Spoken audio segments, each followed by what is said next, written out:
Well, that was embarrassing.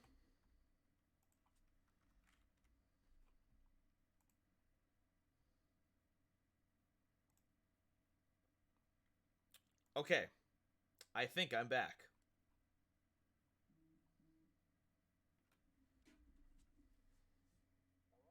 Hello! No, yeah, the computer decided to restart for some ungodly reason. Yeah. All right, so we're talking about novelty. Got that at two. Objectivity. A lot of the cards featured here have the specifically named requirements, which is interesting because that means that we can play all of the fusion substitute monsters to gain access to them. Now, Gatling Barrel Dragon does require the level 6 Dark Machine, which is good because that's the one that I'm most scared about being used broadly.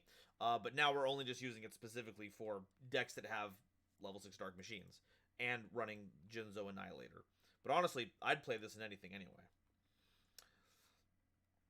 A lot more decks having access to the Battle Guard and the Revival, the Slime of, no, not the Slime of Power, just the Battle Guard one, I think. Yeah.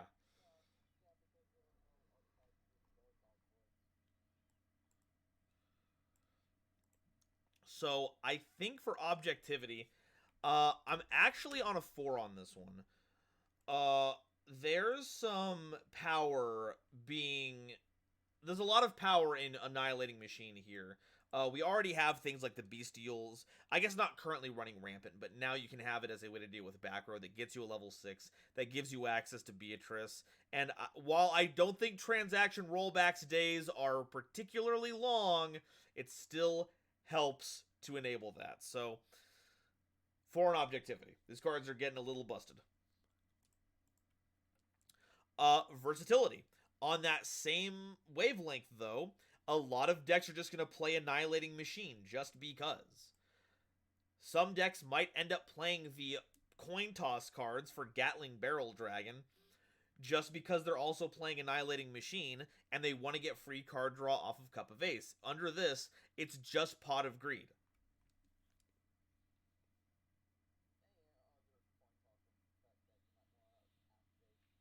And any other coin toss effect. Though I won't be able to cover all of them, so I can only really think of like the highlights, and one of those is Cup of Ace.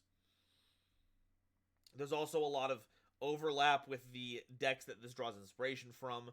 Red Eyes Harpy Dragon, both the ones that you introduced for them are pretty good. The Power Slime one is definitely going to be a inclusion for any Red Eyes deck because it searches any Red Eyes monster. So I think that our versatility here is also going to be a 3. Not also. I haven't done a 3 yet, but it's going to be 3.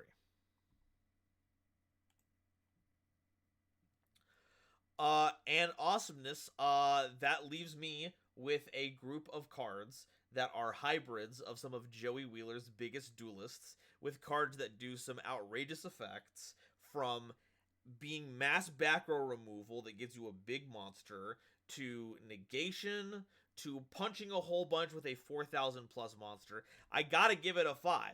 It's nothing if not interesting. So the Red Eyes cards are getting a 14 on the Nova scale.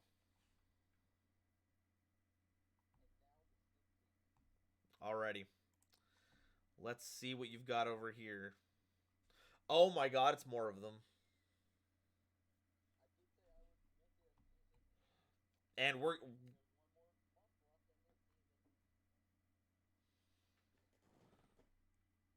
I'm seeing one of these. You're not ready for it. I don't know what it does, but you're not ready for it. I know it can't be anything good.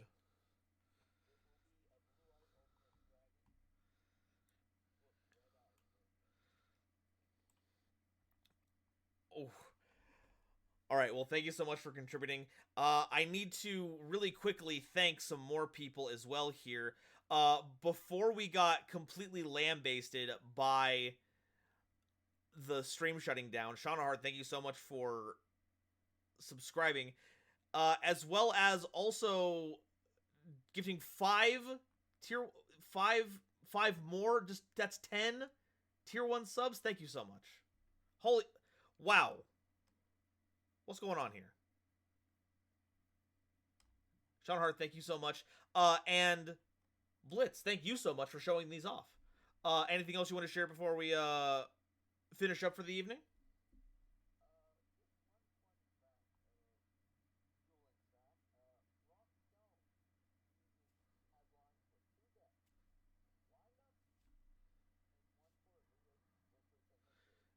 Girja? Yep. He'd be unstoppable. I think so. All right. Well, thank you again so much. Sorry about the technical difficulties there, but hope you have a good one. Okay. Oh. All right. Take care. Have a good one. Yeah. Sorry. I only just now saw. For some reason, it turned off the desktop audio as part of the reset. He was talking about how Bronx Stone from the anime had gears, or not from the anime, has lines for Gearjas and Duel Links, and how much better he would be if he was playing that instead of the tin stuff. But now it should be back on. Once again, things are... Look, folks, it's the age-old adage. It's not a Nova stream unless... What was that? Sorry, that was me. That was that little goofy noise there? Yeah, it's the Jack and noise from Mega Man Battle Network. Ah. Got that EXE going on? Yep. Alrighty. Ooh. Sorry, I'm coming down from that whole system reset. I'm still a little rattled. All right, let me get this stuff reset here. How are you? How you doing? Doing good, doing good. Alrighty. So yeah, as a note, these cards are basically just like a little series of cards, not like an actual full-on archetype. Alrighty. And those are hiding in Discord. Let's go ahead and grab that really quickly.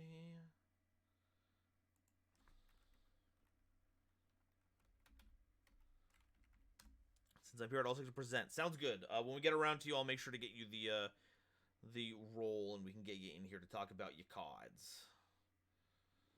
Alrighty. Get this reset on time. And Discord. Summon thee. Nope. I summoned thee, Discord. There we go. All right, we did it. Let me just move that over there. Okay. And before we get started really quickly, I kind of rushed through it because we were wrapping up Blitzwolf section, but Shauna Hart, thank you so much for the 11 tier 1 subs. Absolutely fantastic generosity. It means a lot. I super appreciate it. I will hopefully find some way to pay you back for all that kindness one day. For now, I hope you enjoy. Zinamaru, do you have anything about these cards you'd like to preamble with to talk about? These cards are basically meant to be the ace monsters of a set of characters in a story that I'm writing with two friends of mine. Alrighty. Well, let's... And because one of them is a ritual monster, we also have the corresponding ritual spell. Okay, makes sense. Who would ever make an archetype of ritual monsters without a ritual spell? Megaliths? Yeah, they aren't, like I said, they aren't an archetype. They're more like a series of cards. Alrighty, let's get started with Light Dragon Cosmic Star Light, a level 8 dragon. Light is the attribute, by the way. That's the attributes of the card. Oh, okay. You can see how I was confused because they're on the same line. Yeah, sorry. Okay, no worries. So, Light Dragon Cosmic Star is a light dragon synchro monster, level 8, requiring a light tuner and one or more light non-tuner monsters with 2500 attack and 2000 defense. effect, once per turn, you can banish up to 3 light monsters from your graveyard, and if you do, banish cards from your opponent's field up to the number of light monsters banished by this effect. Once per turn, you may add a light monster from your graveyard to your hand. You may only activate the second effect of this card once per turn. Okay, so you trade in your graveyard cards for getting rid of your opponent's cards, and then any lights you left over, you just put them back in your hand. Yeah. Sick, sick. Alrighty, Wind Dragon Blade Storm is a level 7 Wind Dragon Synchro monster with 2500 attack and 2000 defense, requiring a Wind Tuner and one or more non-tuner wind monsters as material. Once per turn, you can banish up to 3 wind monsters from your grave, and if you do, banish monsters on your opponent's field up to the number of wind monsters banished by this effect. Once per turn, you may pay 1,000 life points, and if you do, special summon a wind monster from your hand. Okay, so... It can only activate the second effect once per turn. I think the second effect once per turn. Yeah, so the first one's a soft once per turn, but the second one is a hard once per turn. Yeah. Okay. So, it does something similar to our first card, but instead of recurring cards from the graveyard, this one deploys them out of your hand. Yeah, and also they are specifically for their attributes. Yeah, ain't no one else getting a handle on these. Yep. Alright, Fire Dragon Prismatic Sun, that's a great name, is a Fire Dragon rank 4 monster with 3000 attack and 1500 defense, requiring any 2 level 4 fire monsters as material. When Fire Dragon Prismatic Sun is Xyz summoned, you may target a fire monster in your graveyard and attach it to this card as Xyz material. You can detach 3 from this card, and until the end of the turn, double the attack of this card. You may only activate this effect once per turn during your main phase, or detach 1 Xyz material from this card, target 1 monster on your opponent's side of the field, destroy that card target. You may only activate this effect once per turn. Okay, so we make it, get a fire, and then we have our choice between turning this into a 6,000 beat stick or letting it slow burn for a bit and just taking out monsters over the course of several turns. Yep. Okay.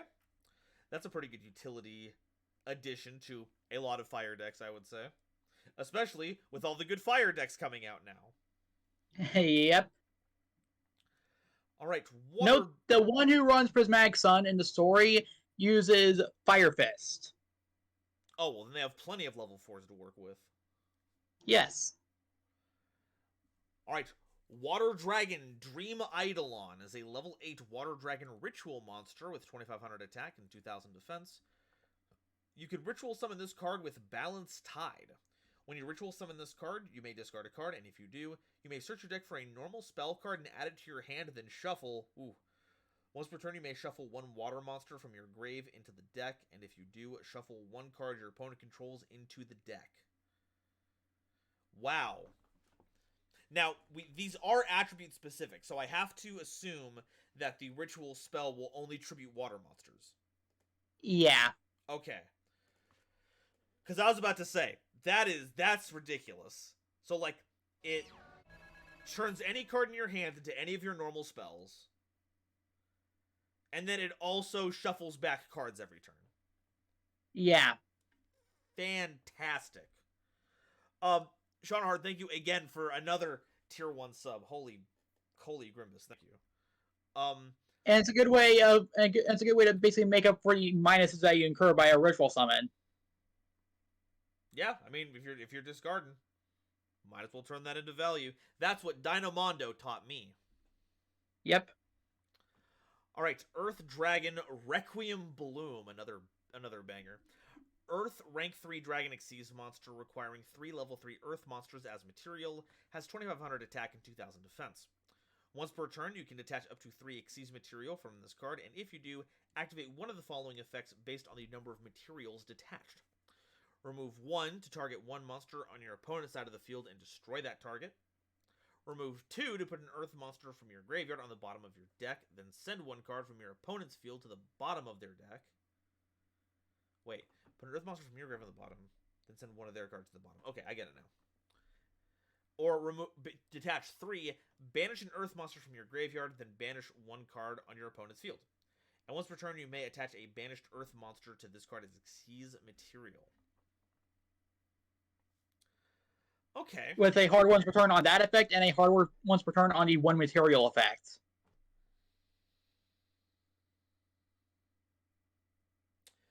Yeah. Which makes sense, because unless you're doing some, like, material shenanigans, you're not going to be able to activate the 2 or 3 material ones multiple times in a single turn. Mm-hmm. Okay, I dig. Now I'm curious, though, what's the deck that runs this that gets 3 level 3 earth monsters on board quickly? Synergy. Ah, the Synergy cards. Yep. Yeah, that would do it. Specifically, Earth attribute Synergy. Oh, I would assume as much. Otherwise, you're telling me that you're making it out of the fire ones, and that's against the whole thing of the deck. Yeah. Anyways, on to the next one. Alright, next is Dark Dragon Mysterious Moon. A level 8 Dark Dragon fusion monster with 2500 attack and 2000 defense, requiring 2 dark monsters as a material. All dark monsters you control gain 1000 attack while this card is on the field, and once per turn you may banish up to 2 dark monsters from your graveyard. During your second standby phase after this effect's activation, special summon those monsters to your field. Ooh. Okay, so I see that, and I see the name, and it makes me think there's some kind of, like it's like the moon going through its phases, like once it does like a rotation, you get the monsters back kind of deal. Yeah. Also, the guy who runs this runs an Albaz deck. Because of course the guy is running an Albaz deck.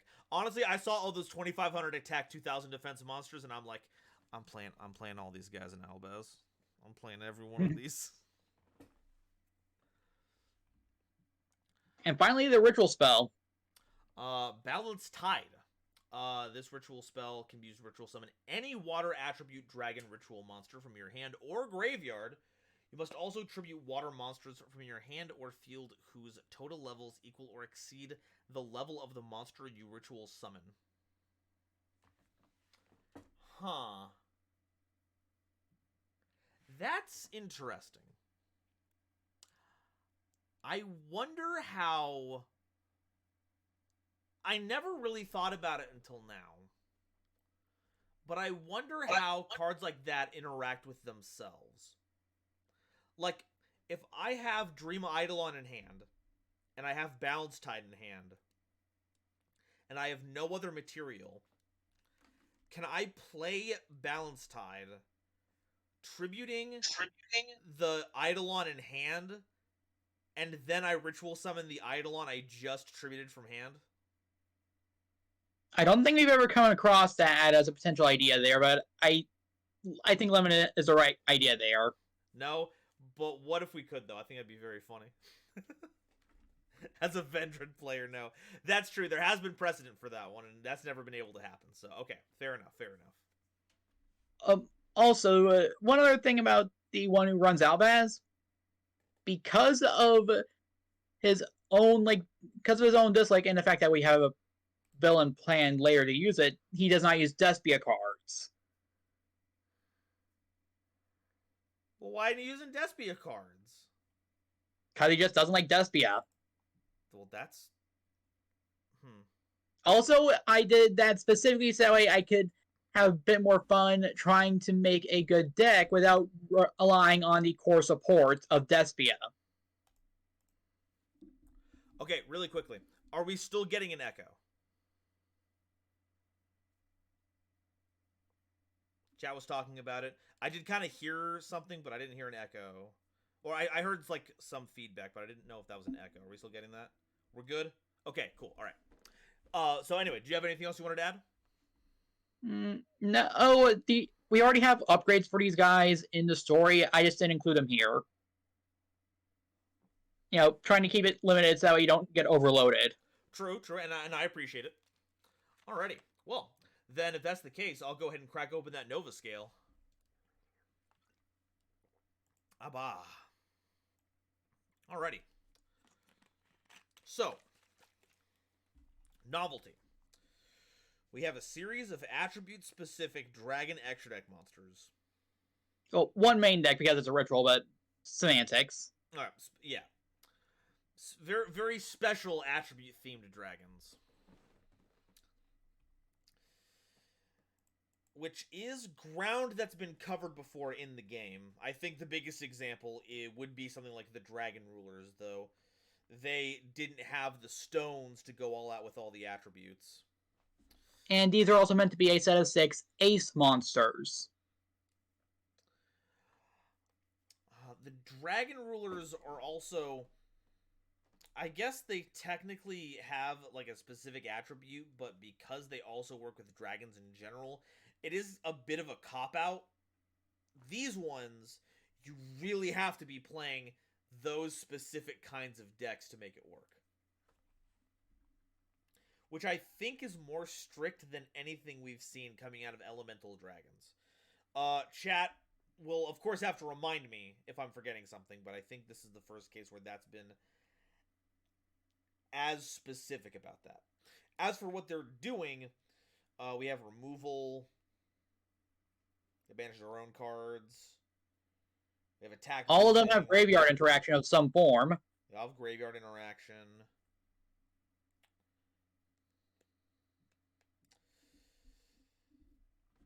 I mean, isn't it the same kind of tune as Yuya Dragons? No, I don't think so.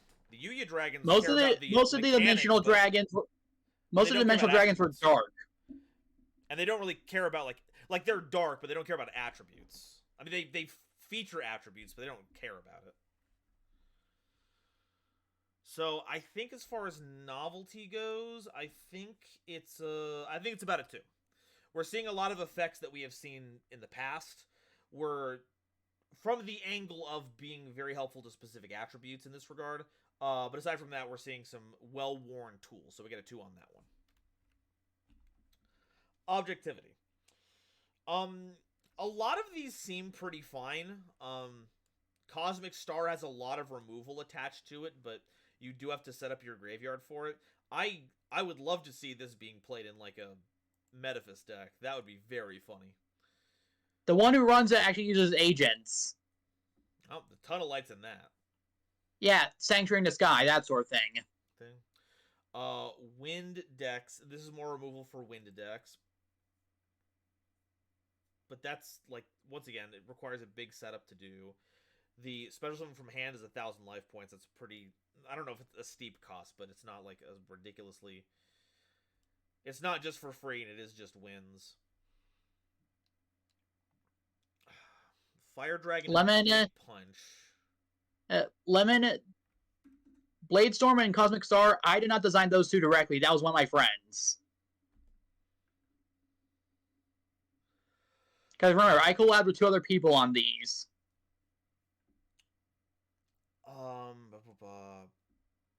Dream Eidolon. Being able to swap any of your cards out for a normal spell, that's gonna cause some issues. But the fact that it's very limited on what ritual spells can ritual summon it. Oh yeah, you still have to like tribute water monsters for it. But now every water deck, or any deck that has enough water monsters to like function with it, is gonna have access to, alright, this card in my hand is now triple tactics talent. So that's pretty good. Yeah. Requiem Bloom. I feel... So there's a lot of stuff going on there. It's pretty good, but 3 level 3 Earth monsters. The fact that this one is based off of another custom archetype speaks to how... Actually, Requiem Bloom was made before Synergy. Well, what was used to make it before Synergy? A different custom archetype that we actually never got around to recording. Which feeds off to my point, where we had to use a custom archetype to get the materials necessary to make this. Because... Yeah, nowadays, though, we could make it using Vernus Elves. Oh, yeah, but that's still, like, really costly for the Vernus Elves. Point being, it's difficult to get on the field while being profitable, so it's fine. Yeah. Dark Dragon. This one's getting all dark monsters 1,000 extra attack is pretty beefy. Objectivity is a. I'm gonna say.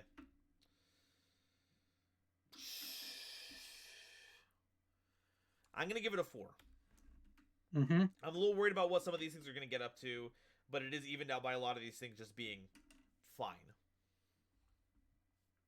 And also the fact that they are basically attribute playing. Like, you have to play to their attributes. Alright, versatility. So, these make for interesting tech picks for the attributes associated with them, as long as they support that particular type of summoning. Not every light deck is going to have synchros. I was gonna say something similar for wind, but let's face it, wind is like the poster child for synchro monsters. It's all they care about. Looks at Stardust. Not every fire deck is gonna have rank 4s though. They're gonna be forcing it now with how a lot of good fire stuff. I can't think of a lot of water decks that would be okay with splashing in like a big ritual monster. I know I was complaining about complaining is the wrong word, but how a lot of water decks could end up using this. But I don't know a lot of them that are like there's Nekroz. Nekroz might run this. Nekroz and Gishki, the water decks that are already focused on making ritual monsters would make this. Goaty would like it. Goaty could Goaty could play this. Yeah. There's that. Requiem Blue. We've already had our discussion about Requiem Bloom. I think there's also a few other cases where there could be stuff for it, like dinosaurs, for example. Requiem Bloom? Yeah, if you find enough Earth level 3 monsters, you can get Requiem Bloom into play. Also, Gilosaurus, which is a level 3 Earth monster, also Gilosaurus, a level 3 Earth dinosaur, has an innate special summon effect. That is true. I would like it if the dinosaurs that we had more level 3 Earth dinosaurs to go along with that. Fair enough. Because I'm just noting that because I play a lot of dinosaurs, I know that there's level 3s that exist there that can special summon themselves. Yeah. So I think the versatility is about a 3. Especially with this one, because Fusion is one of the easiest mechanics to slot into most decks because it doesn't care about, like, levels matching up or having tuners or anything. You just slap a Fusion spell and get Mysterious Moon out. So we'll do a 3 on that one. And awesomeness. It's a series of elemental dragons with cool effects. It's a 5. It feeds into my childlike wonder and need for dragon things. So I'm giving it a 5. This is a 14 on the Nova scale. Alright, wait. Zeno, thank you for sharing. I hope these continue to have a big impact on the story that you have with you and your friends. Is there anything you want to say before we move on to our next guest? And nothing here, but the thing is, these are their ace monsters. Of course they're going to keep having a big effect. Well, good. I'm glad. All right, well, take care. All right?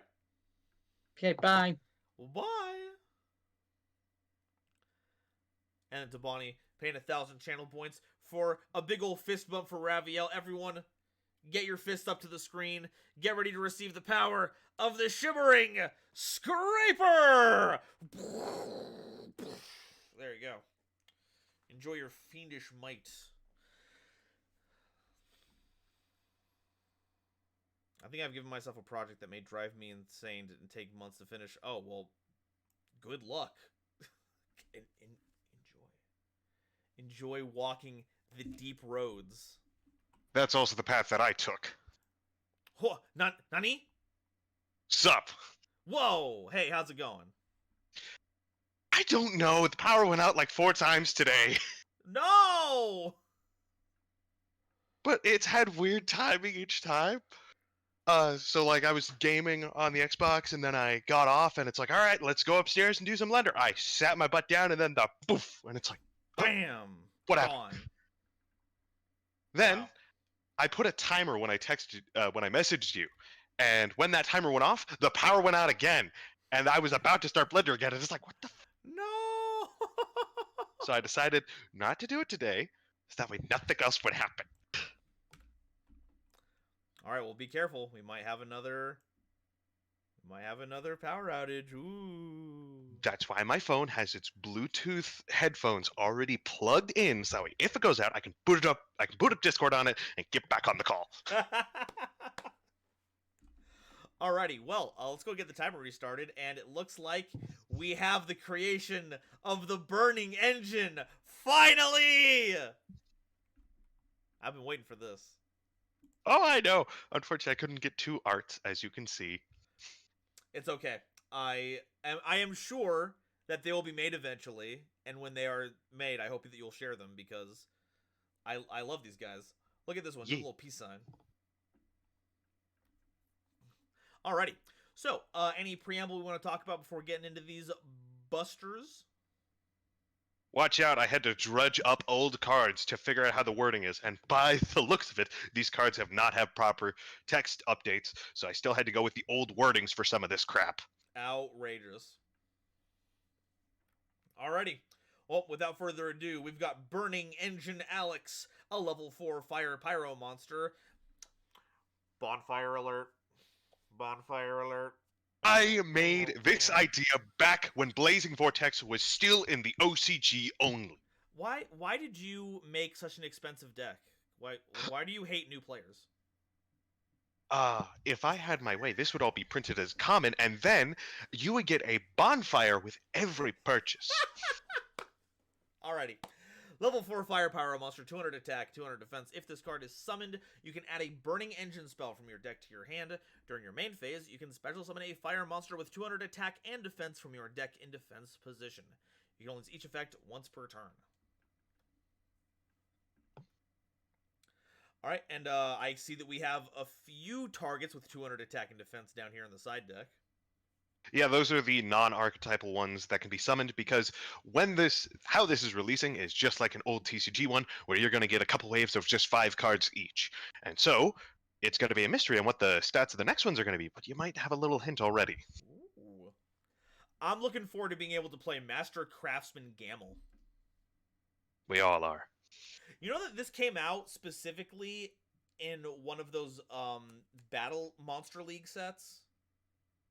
I don't even know what that is. There was like, when they tried doing sealed Yu-Gi-Oh! For a bit, for events, they made cards specifically for that format, and this is one of the cards they made for it. That explains a lot now. Yeah, how much it sucks. Alrighty, next up, Burning Engine Alex Andrite. Alexandrite. Well, yeah, so it's Alex, and then Alex Andrite. Yes, you figured it out. A level 6 Fire Pyro Ritual Monster, 2000 attack, 2000 defense. This card gains 100 attack and defense for each flame counter on this card. As a quick effect, you can apply one of these effects. Remove a flame counter from this card. Destroy a spell or trap card your opponent controls. Neat. Remove 2. Destroy 1 monster your opponent controls. If this card is removed from the field by an opponent's card, you can add a Burning Engine Alex from your graveyard or face-up banished cards to your hand. You can use the effect of this card... use this effect of this card once per turn. Now, this is once per turn. This one does not look like it's once per turn. Oh yeah, that's on purpose because Okay. So I've been playing a lot of Vanquish Soul, and I thought it'd be really funny if this one, like say they have 6 counters on them, you remove 1 to try to destroy a spell, and they go, haha, I'm gonna activate a thing to remove your thing. I'm gonna keep firing off counters until you're done chaining to it. Alrighty. And how are we getting... This thing doesn't have a way to generate flame counters, right? That is correct. Okay. The ritual spell is how they normally generate them. Normally. Alrighty, next we have Burning Engine Mirror Sight. Now, I guess we can check out the ritual spell first so that we can get a full-bodied approach to this card. Burning Engine Star Birth is a ritual spell card that can be used to ritual summon any fire ritual monster. You must also tribute as many monsters as you wish from your hand or field, as long as their levels equal or exceed the level of the ritual monster you ritual summon. Then you can add flame counters equal to the level that was used for the ritual summon that exceed the level of the monster summoned. During your main phase, you can reveal this card and a pyro monster in your hand, then add an Burning Engine Alexandrite, Tomahawk, or Eontra from your deck to your hand. You can only use this effect once per turn. Okay, so I believe I remember us talking about this card specifically. And the way that it's worded was, because normally with rituals, you have to use the bare minimum levels possible to make the card. This one wants you to go in excess as possible, and then you gain burn counters equal to the difference. Yep. A simple example would be already having an Alex Sunfield, summoning a new one, using that one to bring out a third copy. You activate the ritual spell to summon Alex, you contribute all 3, and because the over amount is 6, they would get 6 flame counters. Alrighty.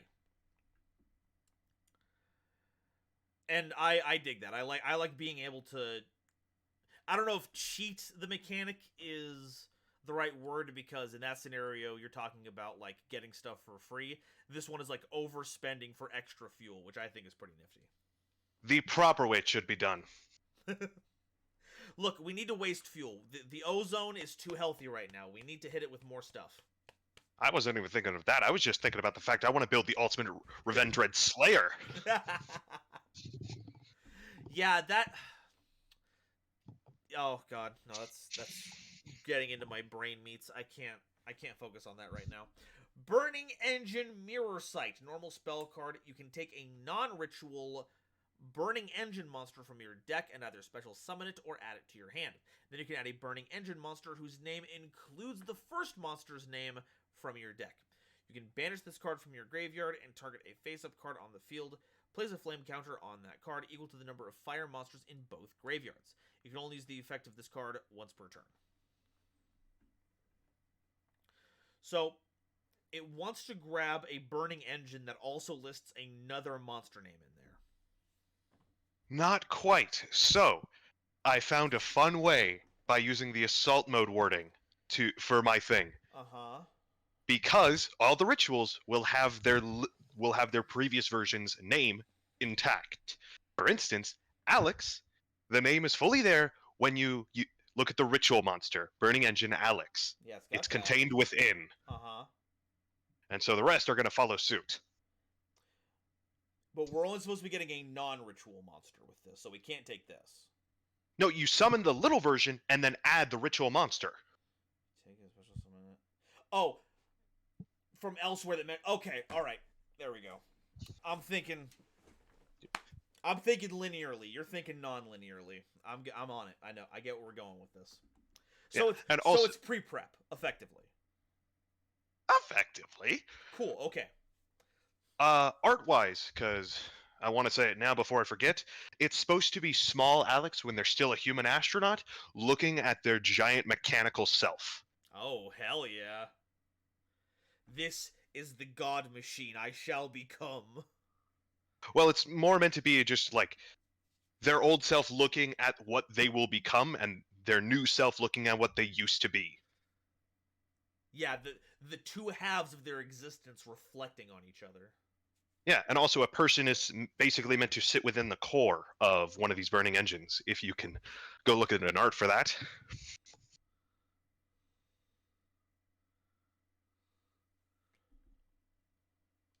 I don't think I want to. That seems deadly. Okay, Burning Engine, Solar Sail Satellite. Field spell card. When a flame counter is removed from another card, or if a card with flame counters is removed from the field, you can place that many flame counters on this card equal to those removed.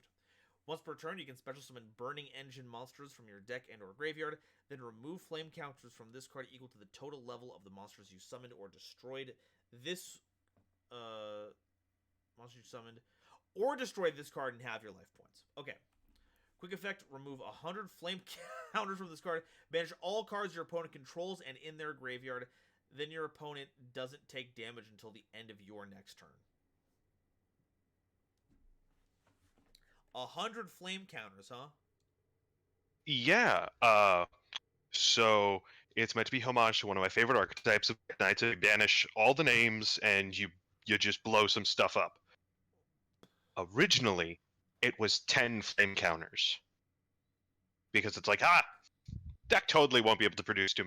I will tell you right now, I have tested with the future cards that you will see, and oh my gosh, 100 is like pittance. Nothing, just nothing.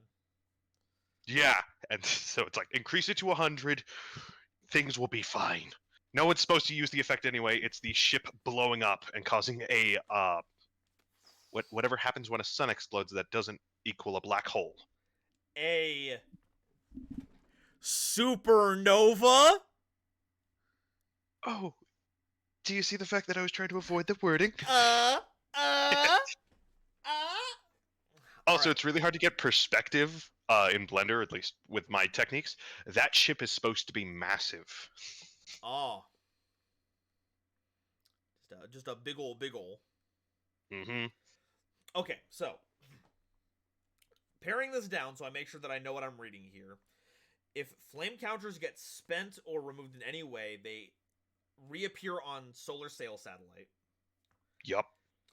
You can summon as many Burning Engine monsters as you want from your deck, and then you pay the counters. And if you can't pay the counters, this blows up and you pay the repercussions. Yes. I would do that every time. Of course, I'd have to see what they were later on because I don't have a full knowledge of all of them. But that seems like a pretty good trade-off for 5 free monsters. You presume you get to summon that many for free. Oh, see, that's true. That's true. Because you can't exactly bin a ritual monster and then use Monster Reborn on it, now can you? No, that's... Well, I mean, yeah, if it was properly summoned. Mm-hmm, properly. Yeah, fair. And then, yeah, the whole 100 flame counters effect seems very fun. I like it. I like how outrageous it is to have 100 counters on anything. Mm-hmm. It's also to get Konami to change the ruling that we can use dice. Please! God.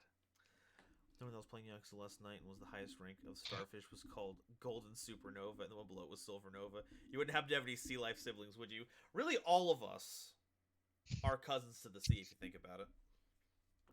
Okay. Burning Engine Express Embers, quick play spell card.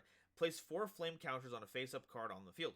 During the battle phase, except the turn it was sent to the graveyard, you can banish this card from your graveyard, then target a Burning Engine ritual monster you control. Place a flame counter on it, then double the amount of flame counters on that monster. And I'm just gonna take a look at Solar Sail Satellite, and it says this card. Okay. Okay. That seems like it goes really well with Alexandrite. It's almost like they're in the art or something. Oh, wow. Who can say... What can I say? Well, as the lore guy, I like to keep an eye on the artwork. It really tells a story about how the cards are supposed to function. Yeah.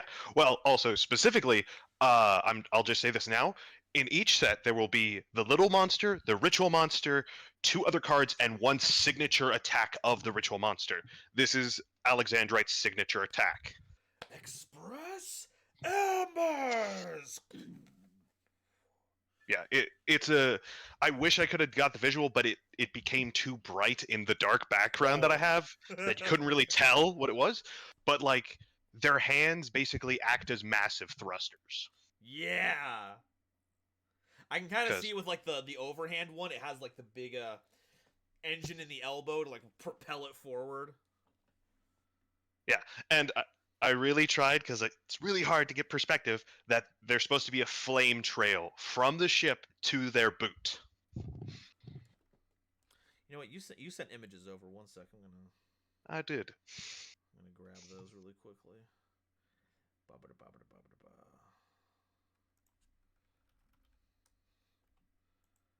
Boop. Here we go. Now that we've looked at all the cards, let me go ahead and bring back Discord here really quickly. Boom. Check it out. There's Alexandrite.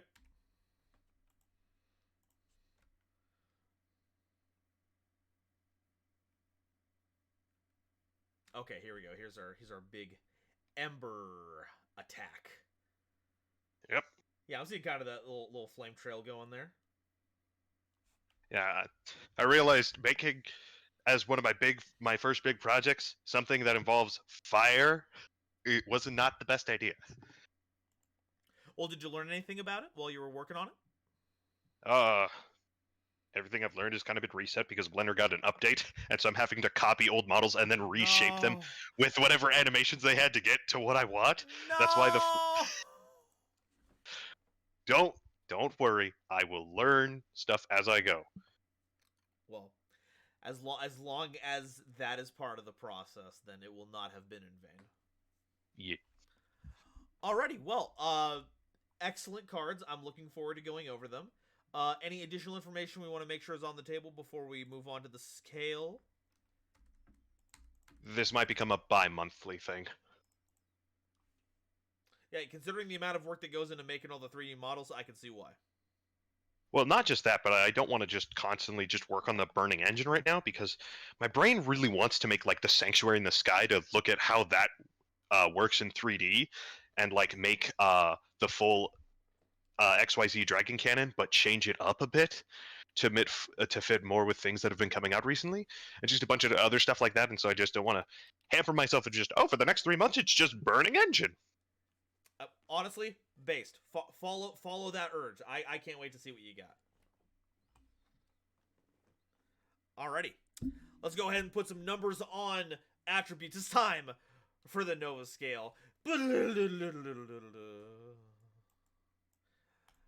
So, novelty. I think the idea of making the ritual deck want to bending the mechanics so that you use more material than you're supposed to gain flame counters, to overheat your cards to do extra effects is solid. I love the idea. Obviously, there's still more to come to figure that out later.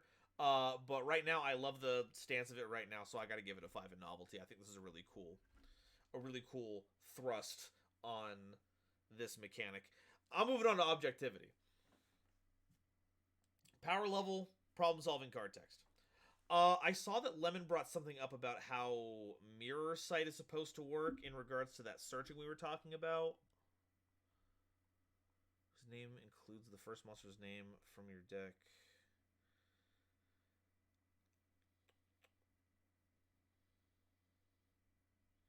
Was a ritual. You can add a Burning Engine Alex from your graveyard to face up banished zone to the graveyard. So what was the issue again on that one? Because cursory glance, it looks like how it's worded in some other effects. Is the ritual meant to be able to target itself? No, it's meant to target the little one.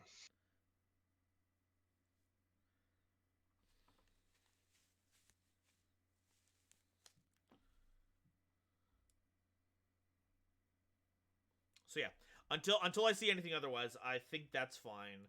Power level wise, this is like another odd thing for not having seen the whole archetype yet, because I can imagine that if we have like 2 or 3 other good non-ritual burning engine cards, using Solar Sail Satellite to just summon 5 of them and having multiple copies of some of them, even if you have your life points, like that's still a +4 and you get all of their effects on top of it. But I don't know those cards until I see them. So it's theoretically really busted. Mm-hmm. I like how Express Embers, because like Express Embers is just strictly giving you flame counters, but it turns into value when it goes through Alexandrite because it can remove any card type. Yeah, and also it's meant to invoke a battle trick. Mm-hmm. Yeah, you're right, because it'll also give it 400 extra attack. You're so right. And you can stack multiple copies in one activation. You just can't use the graveyard effect the same turn. Oh, but you could use multiple of the graveyard effects in a single turn. Oh, we can't get into endgame spoilers. Yeah, that movie sucked anyway. Anyway, objectivity, I'm gonna say, for now, it's gonna get a 5. I reserve the right to retroactively change this once more information has been made available to me. But for now, I think the cards are fine and cool. Versatility. What decks are we playing this in? Well, it uses a lot of existing ritual support because the ritual spell names its monsters. You can, of course, pre-prep these out. You can incantation, just all the good general ritual stuff. Bonfire, we've already talked about the bonfire alert here. Everyone point and laugh at the bonfire alert.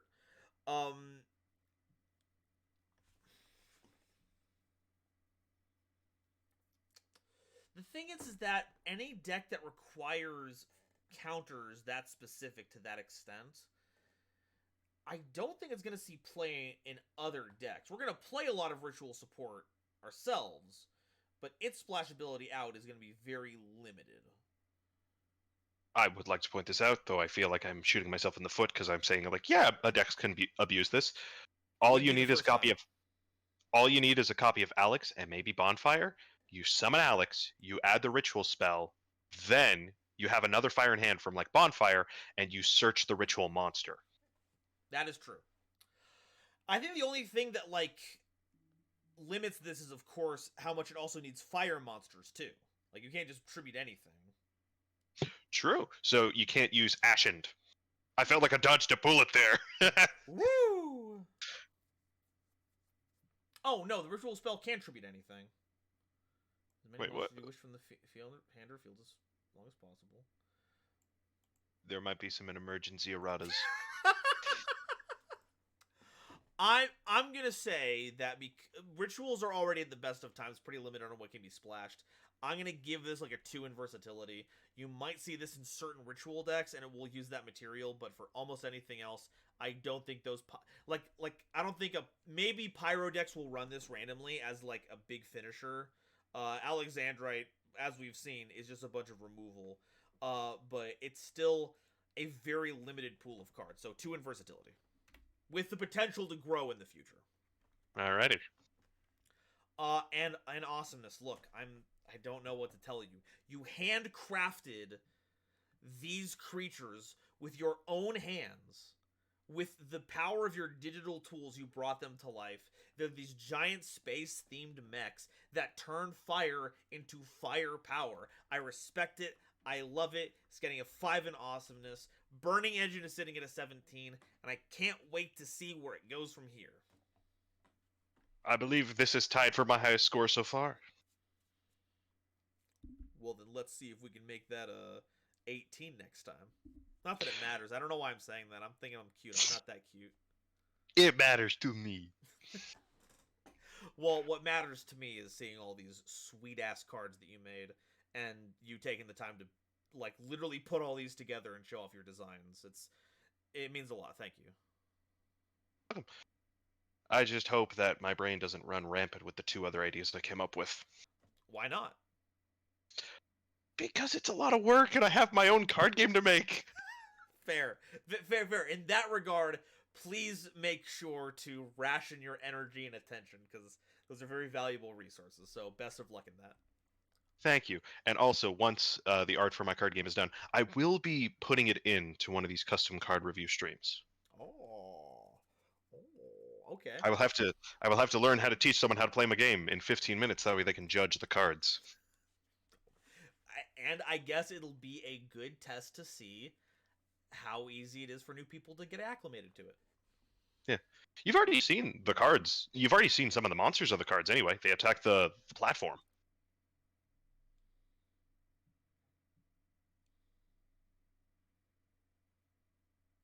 Oh no, my brain. Do you not remember when your precious little despots were being assaulted by green monstrosities, other referred to as goblins?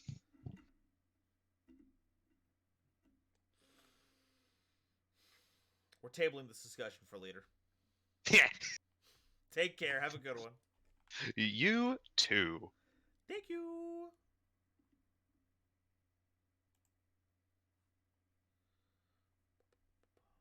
Okay, before we move on to our next person of interest, really Hello? quickly. I gotta click this link. Hey, Blue Gem, how's it going? Hi. I do need you to do one thing before we go on to my cards. Uh-huh. You've already opened the deck list. I'm gonna need you to close that, then reopen it again. Now, why would that be, I wonder? Because I edited one of the cards midstream. Okay, let's reload this. Boom. Okay. That should be updated. Ooh, Gem Knights? Yep. We're going the structure deck route. Oh, it's a new... What's the name of the structure deck? I don't know, like Peroxide Warriors, like same as Master Duel. Oh, okay, okay. The I don't know. Pyrazine Pummelers are back with a new 40-card deck, complete with ultra rares that'll help rock They'll help your you opponent's summon world. better. Also, one quick question. If they made a bonfire for every single type, which one do you think would be the most powerful? Dragon. Yeah, I said three-way tie between dragon, machine, spellcasters. Oh, those would also be pretty good. But Yeah. I think it's dragon. There's Yeah, it's probably look, dragon. there's a lot of types in this game. There's only one that has a pile. Only one. Yeah. It's a dragon. Well, machine also kind of has a pile. Well, we don't call it Dark Dragon Link now, do we? No, we do not. No. If we can take out the Earth of that and just call it Machine, I'll concede. But until then, not a pile. Yep. All right. All So yeah, I am taking a break from the for hire lore because I couldn't think of enough cards. Hey, So we're just doing Gem Knights. when it comes to lore archetypes, I ain't complaining. Yeah, So- we're gonna have to just wait a little bit for that. Hey, all good. You take your time. A rushed thing is only rushed until it was misquoted. That's from Shigeru Miyamoto himself. Anyway, let's talk about Gem Knight, Amolite, a level 4 Earth Pyro monster with 1800 attack and defense. This card is always treated as Gem Knight Garnet. Now then, something about that. Uh-huh. All of the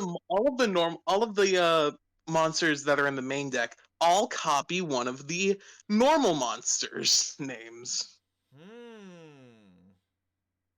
And Because I want to try to solve the bigger problems with the deck. are you trying to ungarnet Garnet? Yes. You're a monster. Read the effect. Read the effect of it. Read the effect. Okay, I'll read it, but I have one more question to ask really quickly. Yes. Are these meant to be the kind of parenthetical ones that replace the originals? Like these count as Gem Knight Garnet during deck building? Yes. Okay. Yes. During your opponent's turn, as a quick effect, you can banish this card from your hand or graveyard, reveal up to 3 monster cards in your hand, place them on the bottom of your deck in any order, then draw the same number of cards minus 1. You can only use this effect once per turn. Now, what problem would you think that is supposed to solve? Putting away our garnets. Yep, it's keeping its reputation along with its name. What do you mean? It's the complete opposite of that. You have It is stepped trying on to Garnet's fix Garnet's legacy. reputation. It is trying to fix Garnet's reputation. Oh, It's trying to fix his reputation. You spend your life fighting the evil swarms to keep people safe, but then one YouTuber calls you a Garnet for bricks, and then everyone, that's your whole reputation. Tourmaline ain't getting this kind of reputation. Alright. Yep. Anyway. And now we move on to the second problem with Gem Knights. Alright. Gem Knight Serendibite.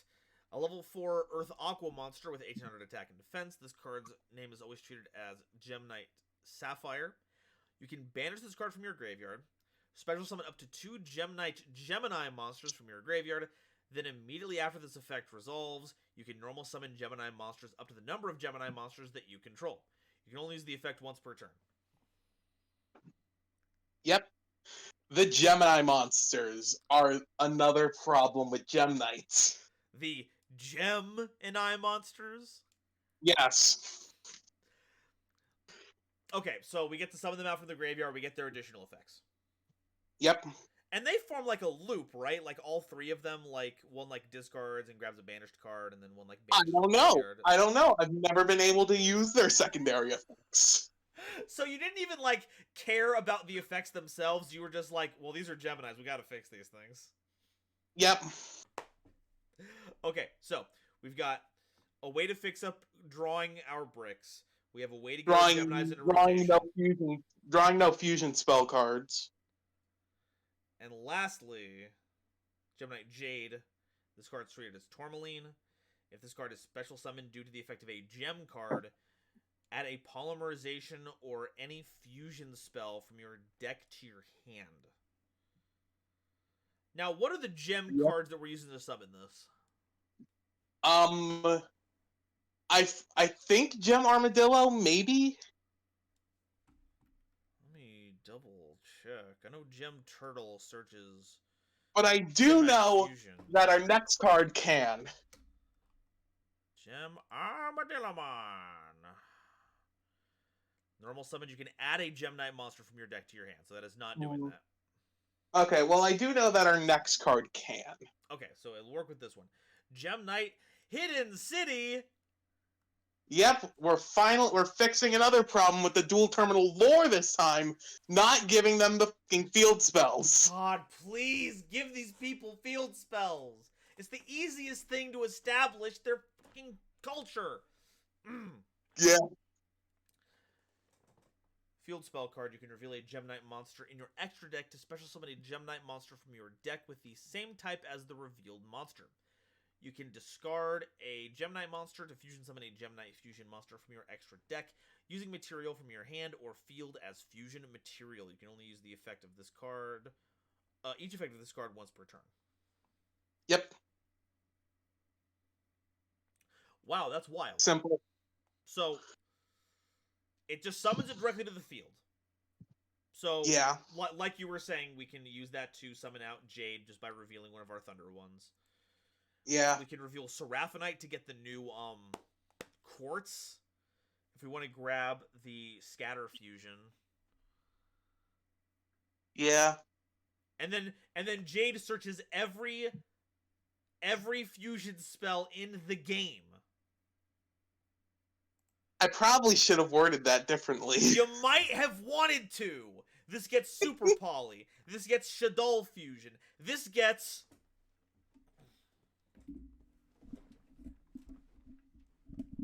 Hold on, you cut out for a second. I don't know what happened. Branded. Oh, no. Not that one. Okay. Okay. All right. Hold on for a second with that one. Are you going to run 2 or up to 6 bricks? Up to 6? 3 garnets. Are you going to run 3 garnets and a wasted extra deck slot in brand? Oh man, if only I had a card made specifically to put away my bricks and draw cards to replace them. Okay. That's another thing. I never intend. Listen. Are you really going to run Gem Knights in branded? Well, it is a I already know a guy at my locals locals who's running branded Gate Guardians, so probably. Based. That's a real. I was actually He was running Black Wings before though. Nice. No, yeah. Honestly, I was thinking like if you played Branded Fusion, you could send Dark Guardian from deck to graveyard as the dark material for something, and then that shuffles back all your Gate Guardians that you banished off of making combined, so now you have like a big 3800 monster. It's not immune to spells and monster effects, but it's big. Yeah. So and then we have. Oh yeah, we have other cards. We have one more card. Oh, Gem Knight Bismuth. Yes, I love Bismuth. It's weird that there wasn't a Bismuth. I know, right? Honestly, Lady Diamond should have just been named Bismuth. Take some notes from Metal Foes. I mean, they've got Bismuth. All right, Gem Knight Bismuth, level 12, Earth Rock Fusion monster, 3000 attack, 2000 defense. Requires 3 Gem Knight monsters with different types of material. Once per turn, you can target a level 7 or lower Gem Knight monster that is banished, shuffle it into the deck, and until the end phase, this card's name becomes that monster's and its type, and replace this effect with that monster's original effect. Yeah. I mean, you can get if you summon Master Diamond, it sort of makes a loop. Oh, for sure. It's also more Gem Knight FTK. You know what? That's basically the only way you can play the deck. So honestly, let's do the Lady Lapis Lazuli effect one more time. Let's go, folks. One more time, folks. I say after activating it 5 times already. Let's go one more time. Mind your own bismuth. Come on. I was running out of ideas. These are pretty rushed. Hey, and I appreciate that. I get it. That will not save you. But honestly, your judgment will still be the same as all the others. And at the end of the day, is this real? Is this going to make Gem Knights meta? No. Will it make them playable? Maybe. It makes them meta. I don't know what to tell you, folks. It makes them meta. How? I don't. Okay. Oh, okay, right. So the do you super know? poly target. Actually, I was wrong about that. This doesn't search super poly because the way this is worded, it only searches regular polymerization. Yeah. So I was wrong about super poly. Okay. But everything else. You are familiar with the Gem Knight FTK, right? Somewhat. I have not actually been doing. I've been actually trying to run Gem Knights without doing that in Master Duel with the new event. Okay, well then I am going to give everyone a history lesson here really quickly. While I pull this up, is there anything about these cards you want to double check with or run by us really quickly so we know for the wrap up? No, not really. Okay, all right, here we go. Let's go ahead and pull this up. So, the FTK revolves around this leading lady right here, Gem Knight Lady Lapis Lazuli. There's a lot of text here. I'm gonna boil it down to what matters. Once per turn, you send a Gem Knight from your main or extra to the graveyard. Burn your opponent for 500 for each special summoned monster on the field. Now, what makes this balanced is that it has card text on here saying you can only special summon Gem Knight Lady Lapis Lazuli once per turn. They didn't make it a hard once per turn for some reason, but that wouldn't matter here anyways. The idea is you're only getting one. And it was a lie, because Gem Knight Master Diamond exists, and that's a soft once per turn. So you activate this, you get this in rotation, you banish it, you get Lapis Lazuli's effect again. And with this, we can take a banished one? Yeah, we take our banished Lapis Lazuli and copy it again with Bismuth. So once we've got a field of like 5 monsters, we're burning our opponent for 3k 3 times. Ah. I may have miscalculated. And your miscalculation is Gem Knight's gain. Let's crack open the Nova scale.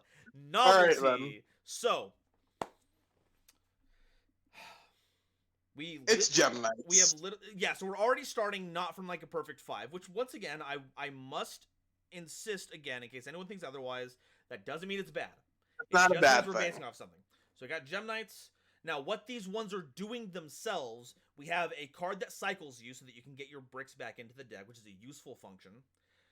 Sarandabite is literally pretty nifty Gemini support for Gem Knights. I wish they were better, but it does help them. Like, it does solve their problem. Yeah. Jade is bonkers powerful, but we also have several other cards that, like, search or access fusion type cards, so we've seen that. Hidden City is like a cool fusion deployment. That also it's also a fusion, which is pretty cool. And then, but I don't think we've ever seen the way we have we ever seen like specifically the way that it searched it before, like specifically the revealing of the monster in the extra deck and then special something based off of the type. Off the type. True. I don't think we've seen that one specifically. Things like deployment go off of specifically named material. So it's we're tweaking with it a little bit. Okay, yeah. We'll keep that in mind. And then we have Bismuth, which really does, unfortunately, despite your best efforts, does boil down to a piece of the Gem Knight FTK. Yeah. So for novelty, But honestly, I have not seen Gem Knight FTK floating around things like Master Duel where like the one fusion spell is legal. So honestly, yeah, it wasn't front of mind because it hasn't been tearing up the format for a while. yeah. Okay, understandable. It would be unreasonable to expect everyone to be format libraries. So with that in mind, I'm going to go give it 2 in novelty. We've got a couple cool ideas going on here, but largely we have an infrastructure that we're building on for this. Honestly, we're just trying to fix the problems that Gem Knight has. All right, objectivity. Oh boy. Oh no. Look, I hate to do this. I tried my It's best. a 1. It's gonna look, for next time. But I know for next time, don't make. That's why I had such a hard time looking for cards with that effect. It's too broken. it's pretty busted. So we're just gonna we all saw what happened with it. We're just gonna move on. We're not gonna Yeah. linger on it. Versatility, because of that, though, because of how powerful it is, this could see a lot of play. Some of these can see playing a lot of things. I would just play Hidden City and Jade in any fusion deck. Because you run a terraforming to get the Hidden City. You run 3 Hidden Cities. I mean, there are some things where you wouldn't really play it. I can think of a few. Well, yeah, any Synchro or Xyz or Link focused deck will have no. I'm actually thinking of a few fusion decks you probably wouldn't want to play this on. I don't think like Dinomorphia has any real reason to run this. True. Dinomorphia doesn't care about that. They don't have anything as good as their trap cards for establishing what they. I don't think some like Frank kids would care either. I could still see it. Like you would want to play this first to get all the value and then play place over it. But I would still see playing this. Not to get Pandemonium, but like just searching regular polymerization just to grab normal polymerization. Yeah, I'm building a Prank Kids deck. I'm running 3 polys, so yeah. Yeah. So yeah, the ability to access poly or any fusion spell cannot be underrated, especially when you're doing it at pluses, and not like going even in card economy. So definitely sees a lot of playing a lot of fusion decks. The rest of them are pretty Gem Knight specific though, so I would give it a 3 in versatility. Yeah, I didn't want to specifically add Gem Knight Fusion because that's just Gem Knight Fusion isn't really that good. And you already have plenty of cards that do that anyway. I think it would have been redundant. Yeah. Hey. Plus, I wanted to make these useful. And if this was a structure deck, hey, this is flying off shelves. This is flying off shelves. Honestly, I just feel like Gem Knights need a reprint in general. Alrighty, and lastly, awesomeness. Look, some people might give me crap for this because these cards do facilitate the big FTK. But they are cool. I love it. I love the idea. It gives them the city to work with. Searching any fusion spell aside from the deranged capabilities you have with it does open up some cool options with fusion spells for other decks they otherwise wouldn't have access to. It would get banned like how things like Anaconda has, but Anaconda... Wait, which card would be getting banned? Oh, Hidden City / Jade. Maybe it would just be Jade because that way you could just keep Hidden City and use it for the rest of the Gem Knights. Yeah, Jade would probably get banned. But it's still cool. Oh well, we still have a reason to play Unexpected Die then. Alrighty, so with that being said, that's an 11 on the Nova scale. I think they're cool. They would bust the game wide open, but they are cool.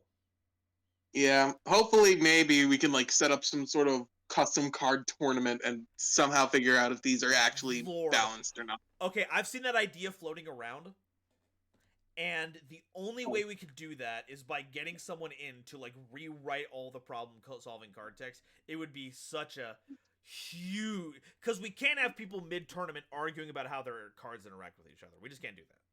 Yeah. That would be a nightmare. No one would be happy. But Yeah, I maybe guess you're right with that. one day, the dream project happens. Who knows? Maybe one day, or like for a charity stream or something. Mm-hmm. All right. Probably well, not.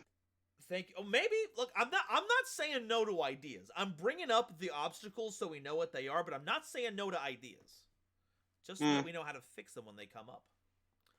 Yeah. All right. Thank you again. This was really cool. I hope that you had fun showing them off because I know I had fun taking a look at them. Be prepared. Okay, next month we will be continuing with the For Hire lore. Specifically, their founding member beat Bladesman for Hire. Oh, okay. Now that's an angle I wasn't expecting. All right. Yeah. Well, take care. I look forward All right, bye. to lore for hire. Take care. Bye. I'm gonna go build Dinomorphia and Prank Kids. Woo! Let's go. Okay. Plug in this next one. Okay, before the next person shows up, I will call the next person. I need a second.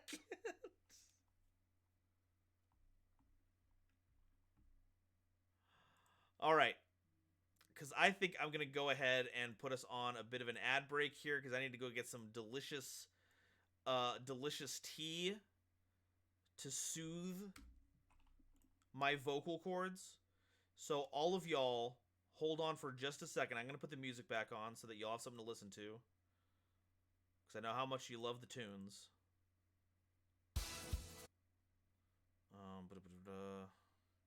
Wham. All right. Let's start with this one. This is a good one.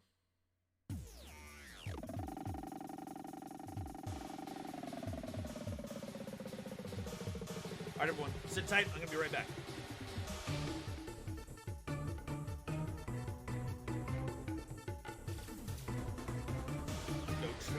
Don't you ever. Don't you.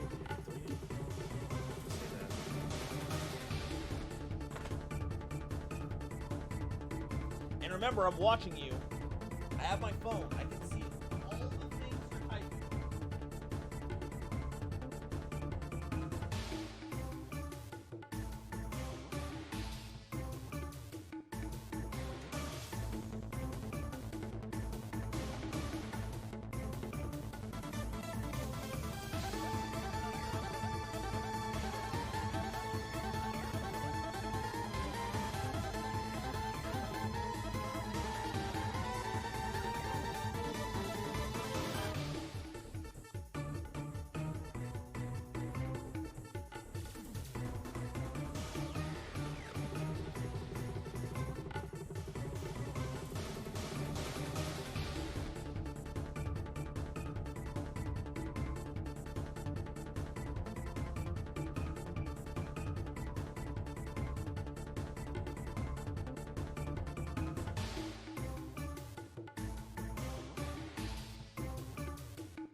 Hey, the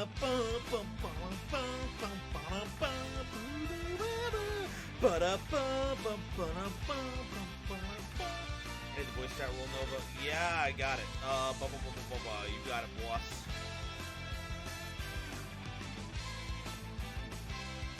Yeah, Zelda Dragon, let's go ahead. I got you. Let me get this all set up.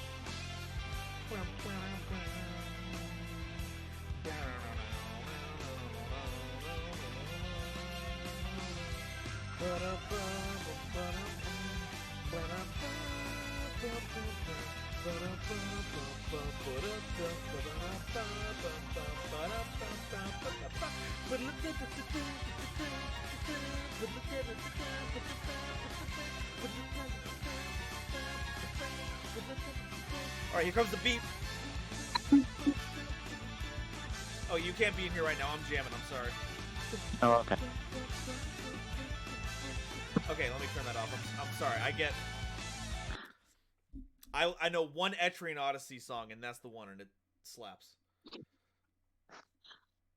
Nah, I mute the stream while I'm in here. Oh, well, then there we go. That solves everything. I turn it back on. Not right now. It's Zeldreka's turn to speak. Not video game developer, Atlas? Anyway, devs aside, how you doing, Zeldreka? How's your night? I've been doing pretty good. Good. Let me go ahead and get So these cards started as just I was rewatching the mass video of all the World Legacy stuff, and I decided to make some cards. And it just sort of spiraled, and I currently have enough material to last me half a year of doing these. Well, okay then. Hell yeah. Now that's what I call getting hit by that creative bug. I'm currently in the process of making a deck building pack worth of archetypes based off of just lore that was not touched upon in the World Legacy cards originally, i.e. the 3 tribes that Avram recruited to make Crusadia. It's perfect. Oh wow, okay. That's some pretty good thinking. Mm-hmm. Alrighty. So, let me go ahead and get the timer started, and we will begin. Let's go ahead and start with Galati, Fairy of the World Legacy, a level 1 Dark Fairy monster with 0 attack and 1800 defense. This card is always treated as an Orcust and Mech Knight card, and is also always treated as a machine-type monster. If Girsu the Orcust Mech Knight is on the field, monsters you control cannot be targeted or destroyed by your opponent's card effects. If you control no cards, or if you control Girsu the Orcust Mech Knight, send 1 Orcust or World Legacy card from your deck to the graveyard. You can special summon this card from your hand, grave, or that is banished. Okay, so it's 3 archetypes in 1. Well, there is more to that card's text. Scroll down. Oh my lord. Okay. All right. You can banish this card from your graveyard, especially summon an Orcust or World Legacy monster from your hand or graveyard. You can only use each effect of this card once per turn. You cannot special summon monsters except World Mech Knight and Orcs monsters the turn you activate any effect of this card. All right. But World is explicitly excluding Dark World, Underworld, and Virtual World because I wanted to include things like World Gears of Theological Demiurgy and Lib the World Blade Master, but not include those. Okay. That makes sense. We see text like that in games like Digimon. I've seen them say like summon like a beast attribute monster, but like excluding like sea beast, all that kind of stuff. So it's interesting to see it being applied here to Yu-Gi-Oh, because I don't think we've had that before. But it's a good way to incorporate those that aren't strictly archetypal. So I'm gonna run with that one. I think that's cool. I think that's a good idea to handle that. Okay, so than to get the whole idea of this card in my head, so I know what I'm talking about. If Girsu's on board, you have targeting and destruction protection for all your monsters.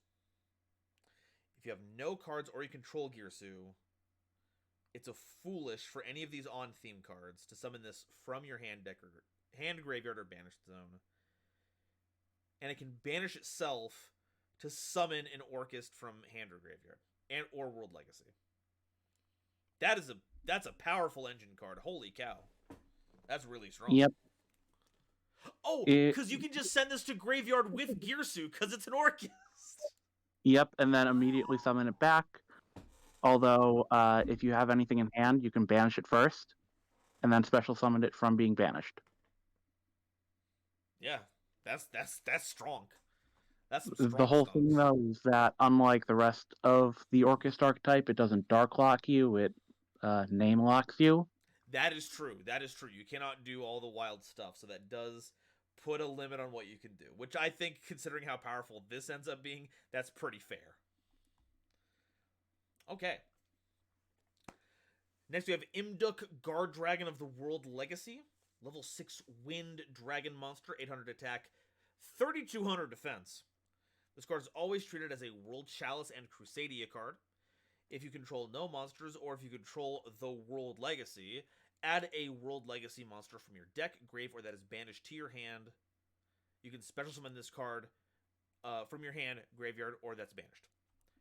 If this card is used as link material or is tributed, you can special summon a World Legacy or Guard Dragon monster from your deck in defense position. Your opponent cannot target monsters or attacks or card effects except this card. And then you can only use each effect of this card once per turn. And then it puts us under the World Lock, as well as Mech Knights, Guard Dragons, and Crusadias. Okay, there's another big one I gotta wrap my head around. So, we can summon it for free if we have that little continuous spell card that they made for the end of the story. I am, unfortunately, back on my bullshit of adding for cost. And boy howdy, is that gonna get out of hand. But I've already gone on a giant rant about this one. If you know my thoughts on it, I don't gotta rehash it. Yeah. I stopped doing it after this. Okay, so we got that. Well, like after this set, I think I might have done it one other time in the set. Big targeting protection. Has a benefit when uses link material or is tributed. Summoning any World Legacy or Guard Dragon monster. Oh my god, Guard Dragon is an actual archetype now. Ring the bells. Ring the bells. Something named Guard Dragon. Okay, so very strong stuff here. I'm burning through time. I gotta move on to the next one, but that's a lot of good stuff. So, Lib, Inheritor of the World Legacy. Level 7, Light Cyberse Effect Monster, 2000 attack and defense. This card is always treated as a World Chalice card. I don't know why it's the Cyberse, but her Lib version, like the link to is, so I kept that. No, I think that was a good idea. Keeps it consistent, and it shows you where in the timeline it's supposed to be, so good job on that. Place the World Legacy face up in your spell and trap zone from your deck, grave, or is banished. You can special summon this card from your hand, graveyard, or that's banished, so you get that set up. So not having been contented to add as cost, we are now placing cards in zones as cost. Has that not been done before? I feel like that's been done before. I mean, I can safely say that has not been done before, so kudos on that one. Okay, add a World Legacy monster from your deck, grave, or is banished to your hand as cost. Special summon a World Legacy World Key from your deck, grave, or is banished. Good flavor. While you control this card, World Legacy monsters you control cannot be destroyed by battle or card effect. And then we go into our World Lock, as well as Mech Knight, Guard Dragon, and Crusadia. Okay. So I think the only thing that makes this at all okay is that the World Legacy is not exactly a powerhouse card. So, live your truth, I guess. That and yeah, I want them to be used. They're cool. They're flavorful, but they're just kind of there for the most part. Yeah, no, that's true, and I am glad that when it came to making, lore cards, the idea was to incorporate some of the lesser used ones. So, I say that to disparage the value of the card itself, but from a design perspective, I think it was cool that you added that. Okay, Mech Knight White Origin, level what is that? 10? Level 10. Light Yeah, Psychic sorry, Ben. Monster. I'm trying to deal with Discord on phone. It doesn't like to let me use the mute unmute option. Oh, very fun. Alright, so level 10 Light Psychic, 2500 attack, 2800 defense. This card is always treated as a World Legacy. Ramen, thank you so much for following here on the Orbital platform. I hope you'll enjoy some custom time. If 2 or more cards are in the same column, you can special summon this card from your hand in that column. During your main phase, you can special summon this card from your hand, grave, or that's banished. You can't special summon monsters except Mech Knights and World cards, and World monsters the turn you activate this effect. So this one would be if we can't make a column, we can just summon it but put under some restrictions. And if this card is special summoned, you can move this card to an adjacent column.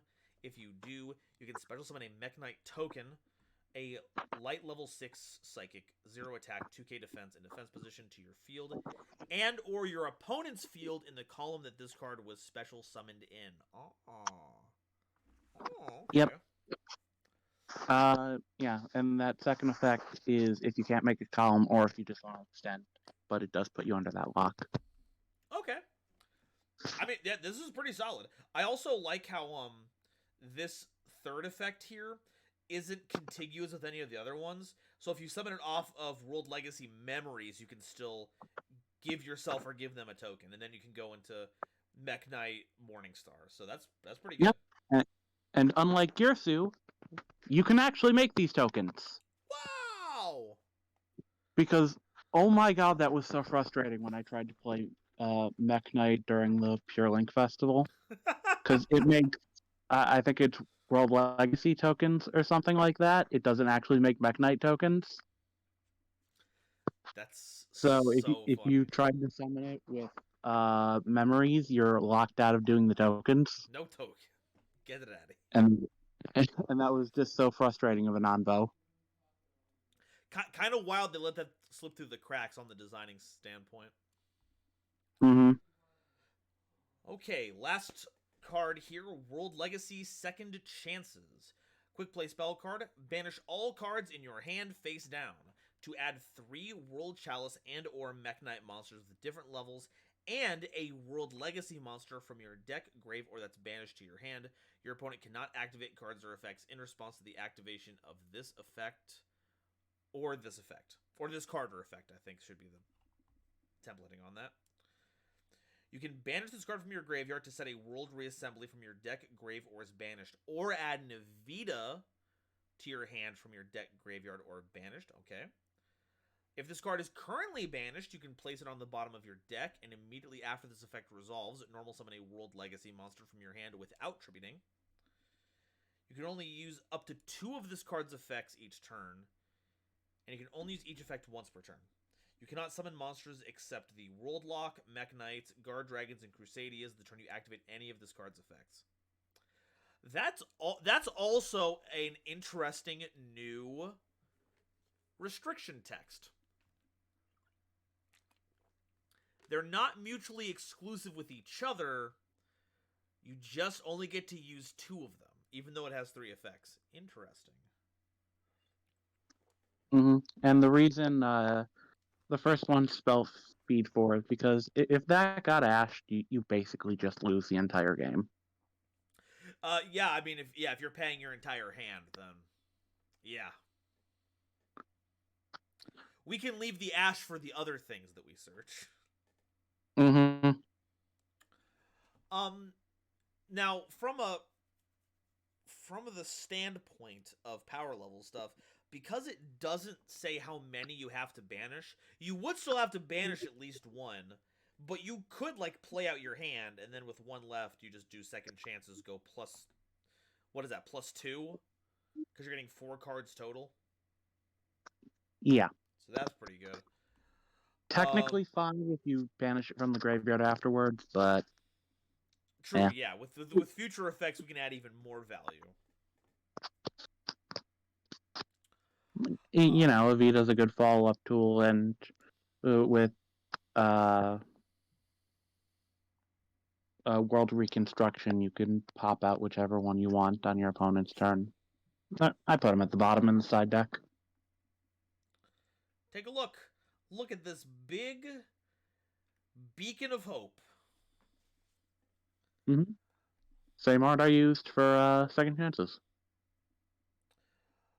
Alrighty.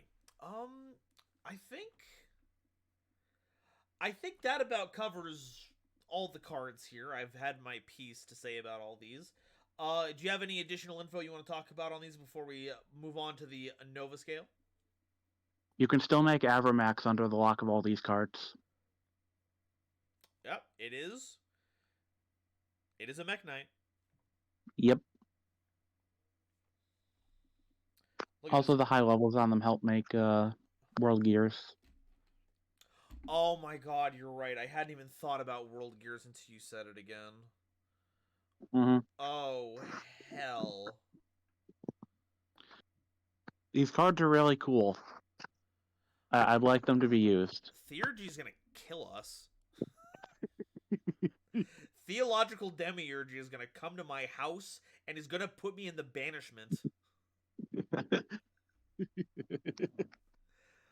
Okay, I'm gonna start putting numbers on things so I can ignore my imminent doom. Novelty. So we have our World Legacy lore cards.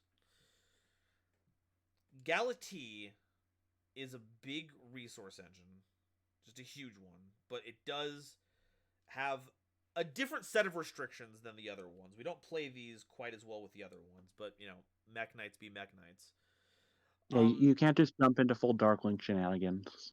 Yeah, if you're playing Galatea, it is meant specifically to use your on-theme Link monsters and make advantage of them. And you know what? That's good. Orcustrian has been passed over all these years, and it's a cool-ass card. Hashtag bring back Orcustrian. So that will hopefully help with that. And if all else fails, you can always just go into Long Gearsu as always. You can always just go on to Long Gearsu. So Imduk is free material when it's tributed. Lib is free material when you use it. Origin is fantastic from a number of standpoints. You get to summon it off of memories. You can summon it for free like most Mech Knights. And Second Chances has the possibility of just refreshing your entire hand and continuing to go wild. I'm being told that the mic is sounding a little crunchy.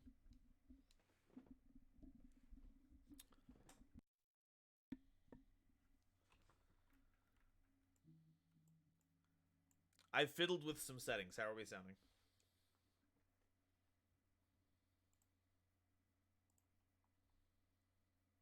I can't tell from my end, so... Okay, sorry, I was waiting for chat. But they're saying it's kind of fixed itself, so hopefully that's okay. So as far as novelty goes, I'm willing to put in a 3 on this one. We've got our big infrastructure, but we are using cards that don't see a lot of play.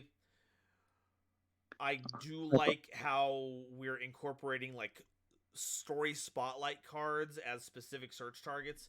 And of course, playing cards as cost is literally a mechanic we've never seen before. So good job on that. I honestly thought it already existed.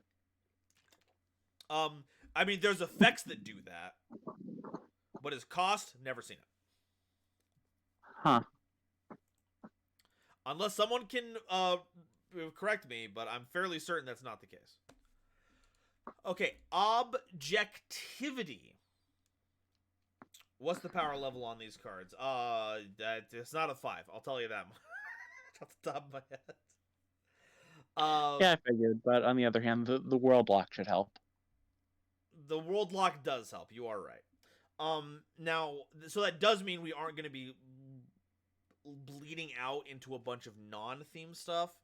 We do still have access to a lot of powerful on-theme stuff. So, like you were saying, Mech Knight Crusadia Avramax, really great offensive monster. We can't make it with Masquerena in this scenario, so it's not impervious like it would be otherwise, but still a very strong attacker. The World Legacy cards themselves are a great link engine. We have a ton of really good World Chalice cards in that regard. The Orcust half of this and the regular World Legacy half of this don't seem to play very well with each other. But also the Crusadia cards are pretty bonkers. So we're not making anything. The ceiling isn't being raised super high, but we're going to get to our ceiling very consistently. Yeah, and Lib and MDUP, if I'm remembering right, are also World Chalice. So that helps those. They have some more non-normal monsters. Yeah, absolutely. These make World Chalice go above and beyond. So I'm going to say objectivity is like a 3. Okay. All right. Versatility. By nature of the fact that they work with the lore cards, there is a level of interchangeability between the kinds of decks that we can run these in. But because of those restrictions, we are not playing these things outside of our associated archetypes. So we're going to get a 2 in versatility, specifically because it's this set of cards we're playing with and nothing else. But that's not bad. Just means that we're focused on these ones. And awesomeness, folks, it's World Legacy cards. It searches Evita. It's encouraging summoning one of the big twin star monsters. Galatea is a fairy monster now. An actual good fairy. Can you believe it? Mm-hmm. I think it's cool. I like it. It's getting a 5 from me. This World Legacy batch of cards gets a 13 on the Nova scale. Lovely stuff. Nice. And for next month, that last card is World Legacy Second Chances. It's not only the good guys that got second chances. Oh no. She's back. Oh no. Oh no, don't do this again. No! We finally killed for a third time?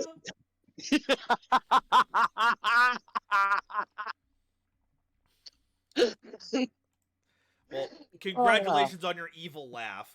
Now get out of this chat. Take care. Thank you again. I super appreciate it. Have a good one, okay? Here's all. Oh, not Lee. Not Lee. God. Damn it. That evil laugh, though. It was a pretty good evil laugh. It was pretty strong. I'm going to sit here and deny the evil laugh energy. It was pretty good. Okay. Next up, it's Herbal D time. Time for Herbal D. The cards out here. Now, I was told... No, I'm yeah. I got a no for this one. But if you want to change that to come on stream, let me know. Otherwise, I'm just going to go ahead and truck on through with this after checking chat out really quickly. Now I can fix her. That's how she gets in. Nova, it's not Galatea. That's Galatea now.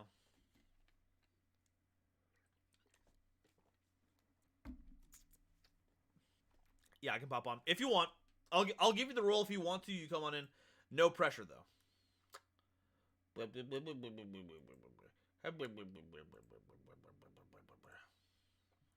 Gib. Roll.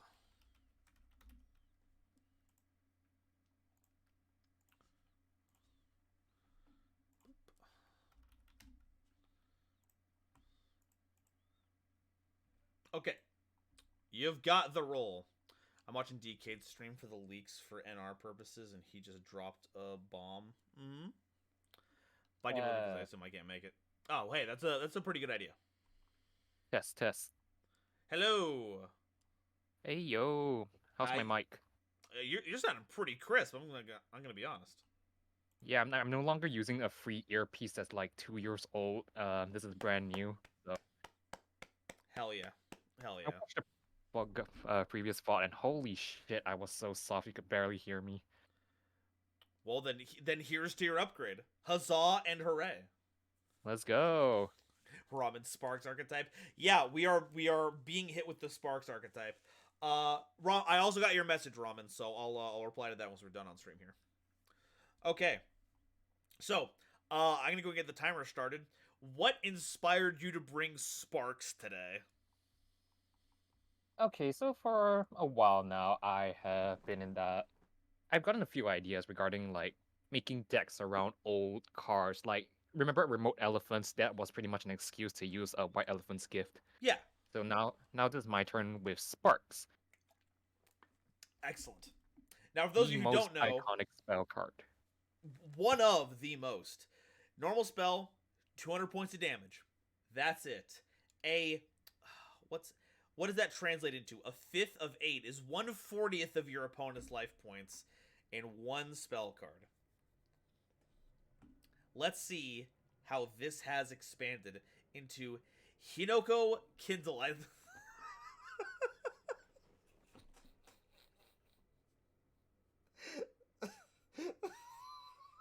Perfectly normal card art here. It is a level 2 fire pyro monster with 1200 attack, 200 defense. If this card is summoned, add Sparks from your deck, graveyard, or banishment to your hand. Ah, I see you're using our new templating. Indeed. You can make the effect of Sparks activate on your field to become special summon a Hinoko monster from your hand or deck. You can only use this effect once per turn. While this card is in the graveyard, Hinoko exceeds monsters you control's names are also treated as Hinoko Kindle while face up on the field. Huh. Okay. I don't know what's going on here, but I'm sensing some things. Hinoko Coal. Hinoko Coal's logo. Get it because it's coal, which is used in fire starters to make fire. This is made up of carbon.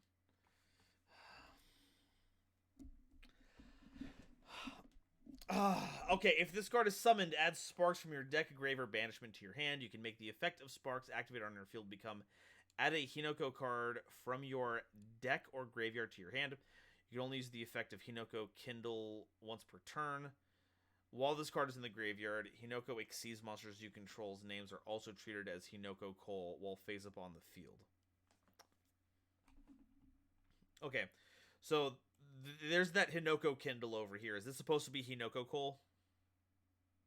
Oh crap. Yeah. Yeah, it's meant to be Hinoko Cole. Okay, just making sure. I know we're doing name changes, so I wanted to make sure if there was some kind of method to the madness there. Yeah, it should be itself. Okay. Now, before we keep going, because it seems like we are changing the effect of Sparks. Yes. When we activate Sparks, we're choosing between which effect we're applying, or are we getting every effect? To choose, I tried to format it like CW Pegasus Twin Saber, where you can choose to apply it or not. So it's just kind of like you just go down the list. Do you want to apply this or not at resolution? Okay. But you only get one. You don't just get to, like, add each one successively. Yeah, just... I mean, you could if you wanted to, if you wanted to, like, burn through all your once per turns at once, but you don't want to do that. Oh, okay. So applying the effect to Sparks is part of that once per turn. So we can't just keep recycling Sparks and keep getting those effects. That makes sense. Well, you can recycle sparks, just not change the effects excessively, you know? Yeah. Alright. Okay, that's cool. Alright. Hinoko Kale. Not gonna lie, I ran out of naming ideas pretty quick. Sure hope you don't. Take this as an opportunity to engage your audience with a question on how they would name this card. Interesting idea. I don't know if I want to take the idea directly from it because I don't want to be someone who copies stuff. Here's a better idea. Folks, what would you name this card? What would you have done?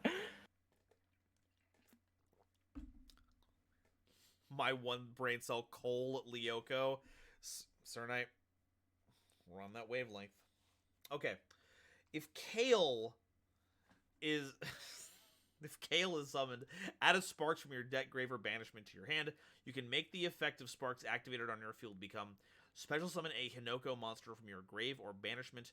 You can only use the effect once per turn. While this card is in the graveyard, Hinoko exceeds monsters you control are also treated as Hinoko Kale while face up on the field. Hinoko Lighter, which is that's an Etsy listing for Charmander Lighter. What is happening here? Okay. You can only control one copy of this card. I assume that's what it's supposed to be, the same card. When this card is Yeah. activated, you can add a Hinoko monster from your deck to your hand.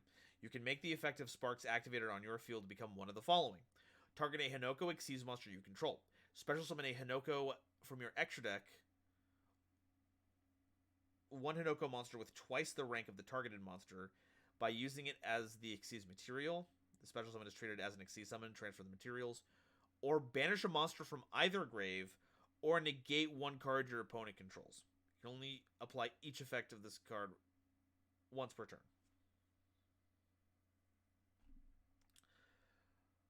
Okay. So it's rank up Sparks, DD Crow, or just like a negate.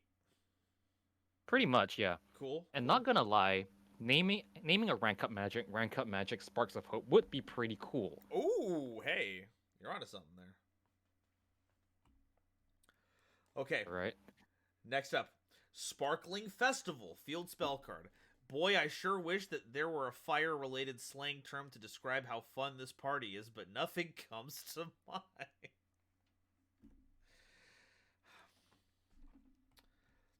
I'm glad you had fun with this. Can you tell? Just a bit, just a smidge. This card is always treated as a Hinoko card. Apply the following effects until the end of the turn, even if this card leaves the field, based on the number of times Sparks activated and resolved this turn. One or more Hinoko monsters you control gain 1,000 attack. 2 or more Hinoko monsters you control cannot be targeted by your opponent's effects.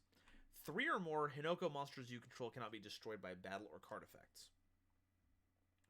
During the end phase, you can attach up to 2 fire monsters from your hand or grave to a Hinoko Xyz monster that you control. Okay, so more Sparks we play, better it gets. And then it recharges just our Hinoko Xyzes, but it uses just fire monsters in general. Okay. Yeah. Alright. Okay. So, if you could move on to the rank 2 and skip the rank 4 for now, I want that to be last. Okay, starting with this one. Hinoko Spark, rank 2, fire Xyz pyro monster, 1200 attack, 200 defense. He's angry because he thinks I was uncreative with his name, but not gonna lie, I don't know how I could top Hinoko Spark. There's something about changing the K to a C that just works. I mean, it do be the Rush version of Sparks. Okay. Any 2 level 2 Hinoko monsters are used as material. This card's name is also always treated as Sparks while in the field. Uh-oh! Okay, here we go. This is where this is getting goofy. This card gains the effects of Hinoko monsters in your graveyard. While this card is in the graveyard, Hinoko Xyz monsters you control's names are also treated as Hinoko Spark. While face up on the field, you can attach a material from this card. Quick effect, inflict 200 damage to your opponent. Can you see where I'm going with this playstyle? So, what I'm understanding here is that we want to take 2 of them and make Hinoko Spark. That its name becomes Sparks, which means it now gets to apply the effects of all of our Hinoko monsters on the board. No, in the GY, they only apply the name changings while they are in the GY. Oh yeah, the name changing is applied while in the GY. And I have carefully worded it so that it doesn't take over the name. They're just simultaneously treated as. Yeah. So You can make the effects of. Now I might not be getting it correctly here because it seems like you need to have the Hinokos on board to apply the additional effects. Oh, yes, but if you would notice, there is a continuous effect copying on the rank 2. So the moment you detach Oh, as right. part of Yeah. So the moment you detach, it will immediately gain the effect because continuous effects can apply even while you're building a chain. So at resolution, you are now able to immediately apply what you just detached from the GY. Okay. Now I'm getting it. Now I'm seeing where we're working. Yeah, here. Okay. Yeah, this is why I had to make a write-up for this if I didn't get to present, because holy shit, this wasn't a pain to explain to people who are trying to vet my cards. Okay. Were they better able to understand than me or worse? About the same, because Okay, I that can makes actually sense. verbally explain things in real time. And you would notice this is also not once per chain, so if you really wanted to, you just detach both. Just let them fly free. Yeah, so not once per chain, you can change it to anything you want. So even so, if you have something like the continuous spell on the field, you can immediately DD Crow, or maybe you just want to summon more Hinokos. That's up to you. Okay. All right, then that just leaves us with Hinoko King. Hold Indeed. up, he's cooking. The Hinoko cooking. Hinoko.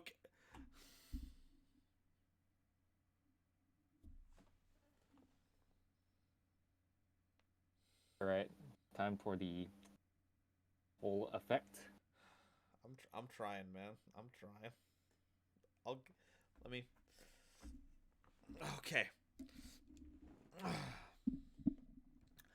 A rank 4 Fire Pyro Exceeds monster with 2400 attack and 200 defense, requiring 23 level 4 Hinoko monsters as material. Yeah, you know what they say. You just gotta future proof it, you know? Yeah. Like, what if there was some hypothetical effect that lets you use monster cards in the spell and trap zones as Xyz material? We can't have that. Also, using my opponent's cards as Xyz material, you know, I have my priorities straight here. I need to future proof this card.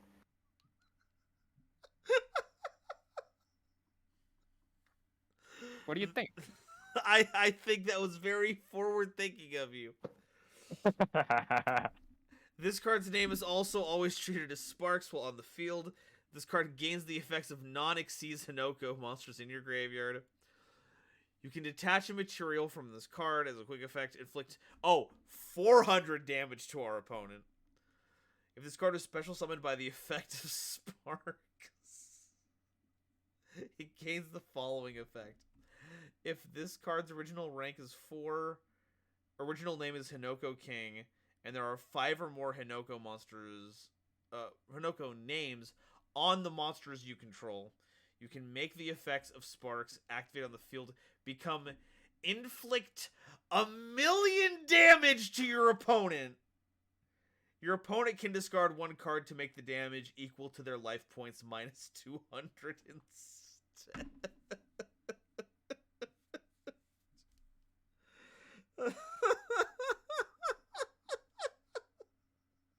You just gotta love witnessing the sight of a player desperately getting rid of their hand to not die to Sparks. Yeah. Like, what other choice do they have? Indeed, because the moment they lose the Sparks in a Yu-Gi-Oh, their career is just over. They can never play Yu-Gi-Oh again. No locals would take them in. They would be a social pariah. And Wow. yeah, and I have carefully worded it so that if they do have 200, discarding makes the damage 0. So yeah, it's just how many cards can they get to their hand and stall this out before they can out it. And then if you just have regular Sparks, you could just play that and just end the game. Yeah, exactly. Yeah.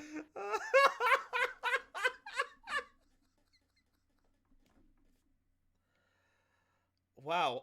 I don't know what to say. This is This is incredible. Right. Um, is there anything else about these that I haven't picked up on that we want to highlight before we move on to grading? Okay, interesting design process moment here. Yeah. So the name changing and checking for names on monsters. Do you want to hazard a guess on where I managed to pull out card effects that I can reference? For a monster that would have multiple names? Yes, and checking for multiple names instead of number of cards. Checking for multiple names. Let me go ahead and get that timer shut up.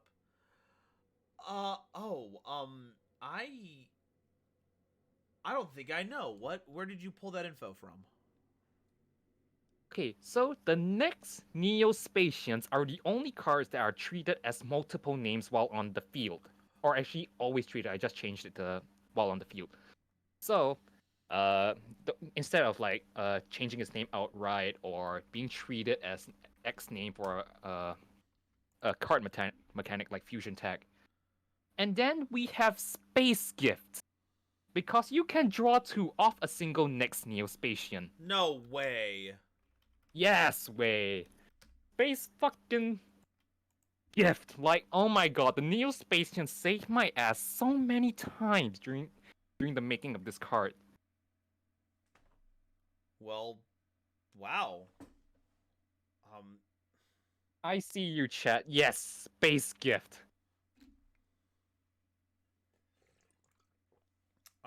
So, yeah, this has been a ride to make. Not gonna lie.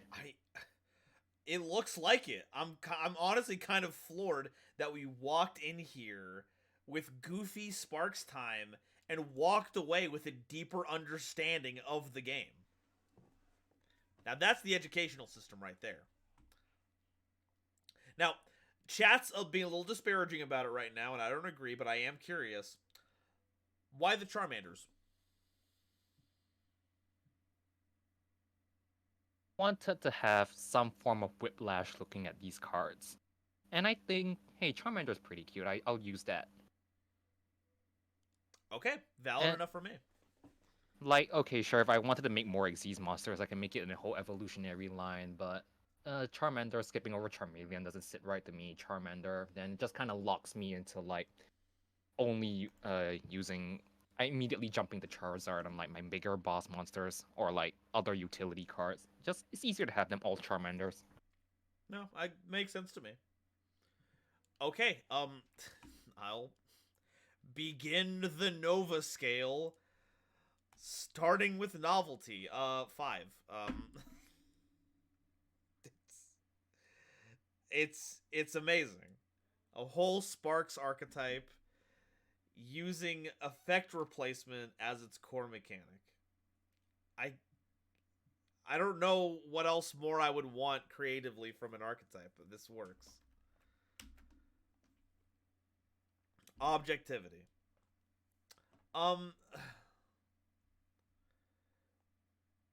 So, like, it's easy to look at do a million damage and try to say, like, that's unbalanced, right? But I don't know, that just seems like a win condition. It's not like it has any protection. It doesn't make Sparks a quick play spell so you can use the negate from, what is it, lighter to, like, stop interaction. It's just got a goofy win condition. But the monsters themselves are quick effects. Right. Yes. Okay. So these can do it, but they have limited material. Unless you get 23 under Tenoko King, of course. But once you have that, you have basically won the game anyway, so I don't know what more you want out of the game. Mm-hmm. So I don't actually think the power level of these cards is going to break the game. So there's that. And like you said, we walked through all the weird little design things. So 5. It is capable of FTKing. says Lemon. I mean, if you can churn out all 4 of the Hinokos, and you get Spark, and you rank it up, yes. Have you play tested these cards? I know you've done a lot of work on getting them set up. Have you play tested these? Oh, absolutely not.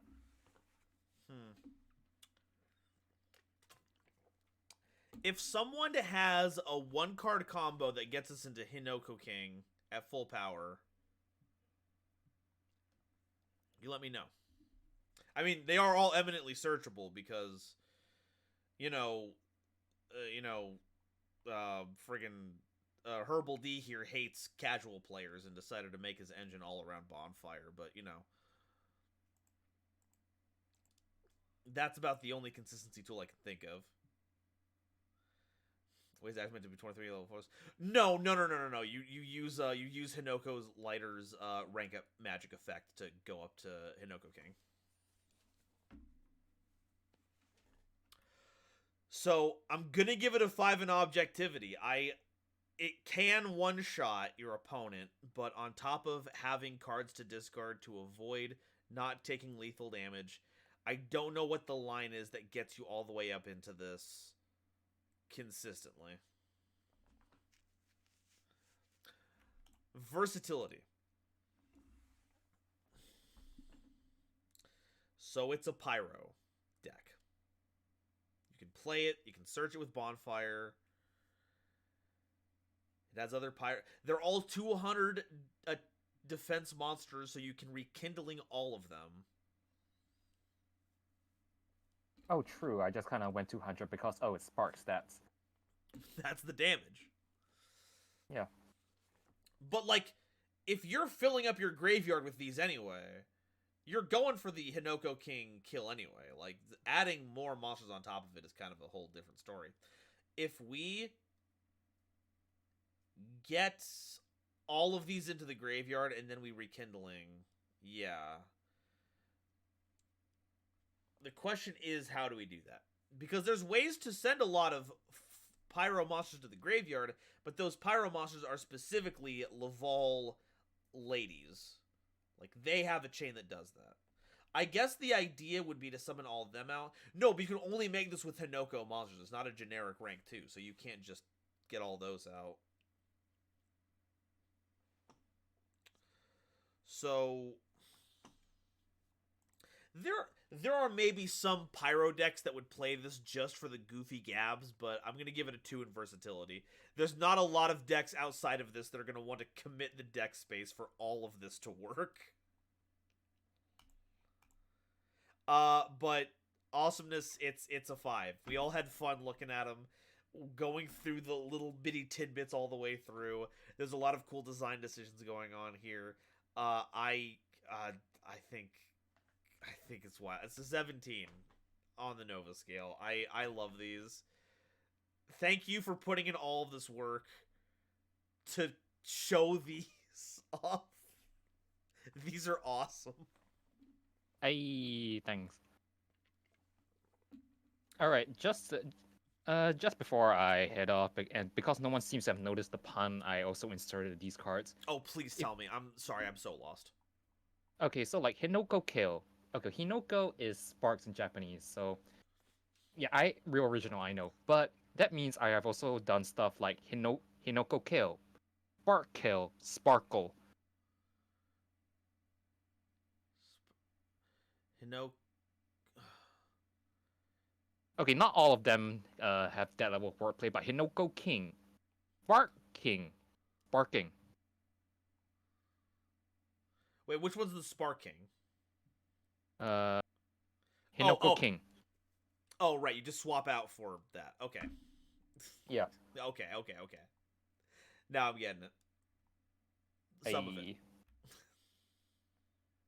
Alright, well, thank you for pointing it out. Thank you for walking me through it.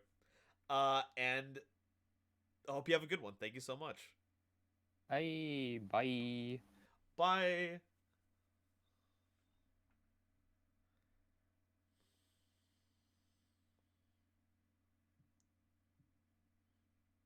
This is great. This is fantastic.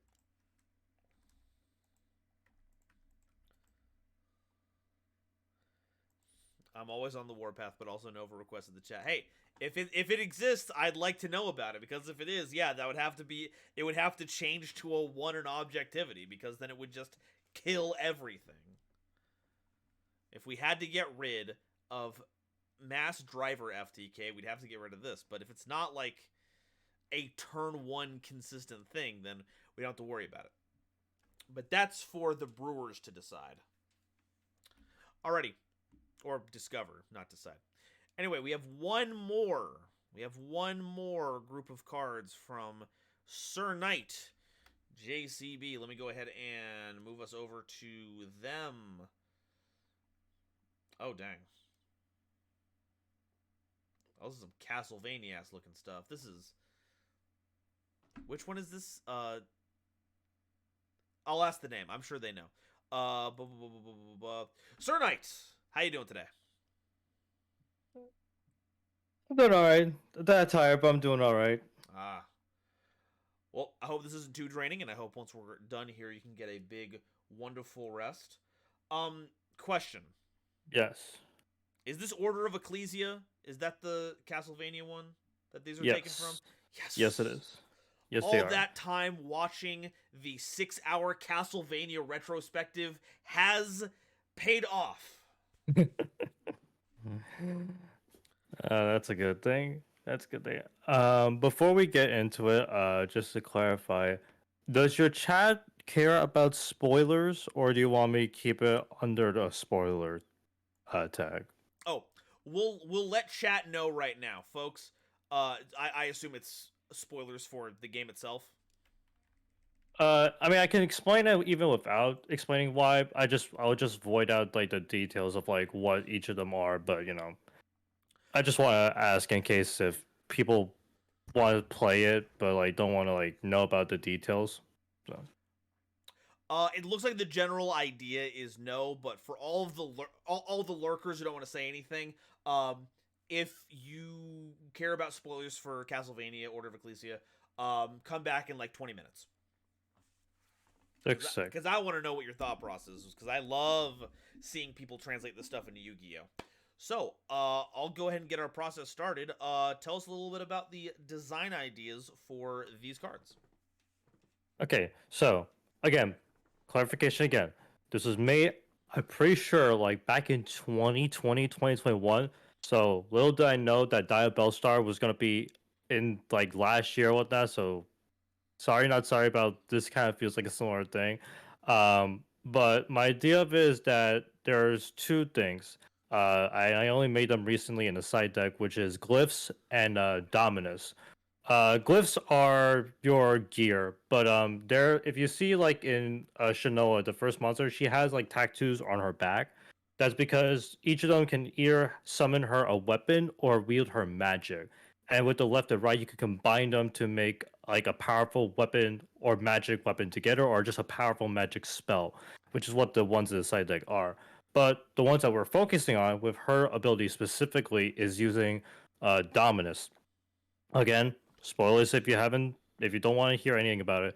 But Dominus are the three key powers that combined will have her die to become a sacrifice to resurrect Dracula. The main boss that you work with does not tell you this. And Albus, the monster all the way to the right, was supposed to work in your stead so that you, the main character Shinoa, don't have to go through this. But for story reasons, Albus was forced to leave, and Shinoa took his place. And the story starts with Albus taking the Dominus away, with her emotions and memories taken away too. So she can't feel anything, and she has no idea what's going on, except she knows how to fight, and that she was given a mission to retrieve the Dominus again. So a lot of the theming is going to be mainly about Dominus, paying with either attack, which is to represent using your magic, or paying with your life points to represent using your HP. But that's more or less the gist about it. All right, okay. Well, let's see. Let's do a bit of a deeper dive on that and see how that expresses itself here. Mhm. Shanoa, the Vessel of Dominus, is a level 7 light spellcaster monster with 2500 attack and 2000 defense. While this card is face up on the field, this card's attribute is also treated as dark. You can special summon this card from your hand by revealing a Dominus spell or trap card or a glyph equip spell in your hand. You can only special summon a monster of this name once per turn this way. You can only use each of the following effects once per turn. If this card is normal or special summoned, you can add a Vessel of Dominus Glyph Union from your deck to your hand. And as a quick effect, you can discard a card, then send a Dominus Quick Play spell card from your hand or deck to the graveyard, and pay the life point cost of the sent card. This effect becomes the spell's effect when that card is activated. Mm-hmm. So in lore, the Dominus glyphs are regarded as one of the most powerful dark magics to ever be used, with no mere mortal able to handle it except Shinoa. As such, a lot of the cost to use its power will mitigate your HP to a certain amount, which, fun fact, is, I believe, 66. So you can leave that to your imagination what that entails. But yeah, it would be unfair if you still skip the whole cost process, which is a bit of a weird rabbit hole because, when you copy the effect, you don't copy the cost. So that's why I still have it in parentheses that you still have to pay it because in game, if you're using the most powerful dark magic, you can't just get away scot free. So Yeah, that would go against the whole grain of the idea. So mhm, I think it's cool. I think that's a good way to circumvent that. mhm, It's another yep. one of those things where we don't have an infrastructure for that, but parenthetical text has already been used to denote things that are like rules or game changes. So I think the idea of using that was a A+1. Yep. You know what my favorite card is with parentheses? Hmm. Kododama. Kododama, baby! Oh man, was that a nightmare and a half? Alright, Vessel of Dominus. Glyph Union, a field spell card. When you activate this card, you can also pay 1,000 life points. When this card is activated, you can add a Glyph equip spell from your deck to your hand. Or, if you paid 1,000 life points at activation, you can add a Dominus spell or trap card instead, except a copy of this card. If a Dominus quick play spell was banished from your graveyard to activate its own effect, you can return it to the graveyard, and if you do, send a Dominus quick play spell with a different name from your deck to the graveyard. You can only use this effect once per turn, and you can only activate a copy of this card once per turn. Mm-hmm. Yeah, so this is your typical Eclipse spell searcher or your Dominus spell and trap searcher.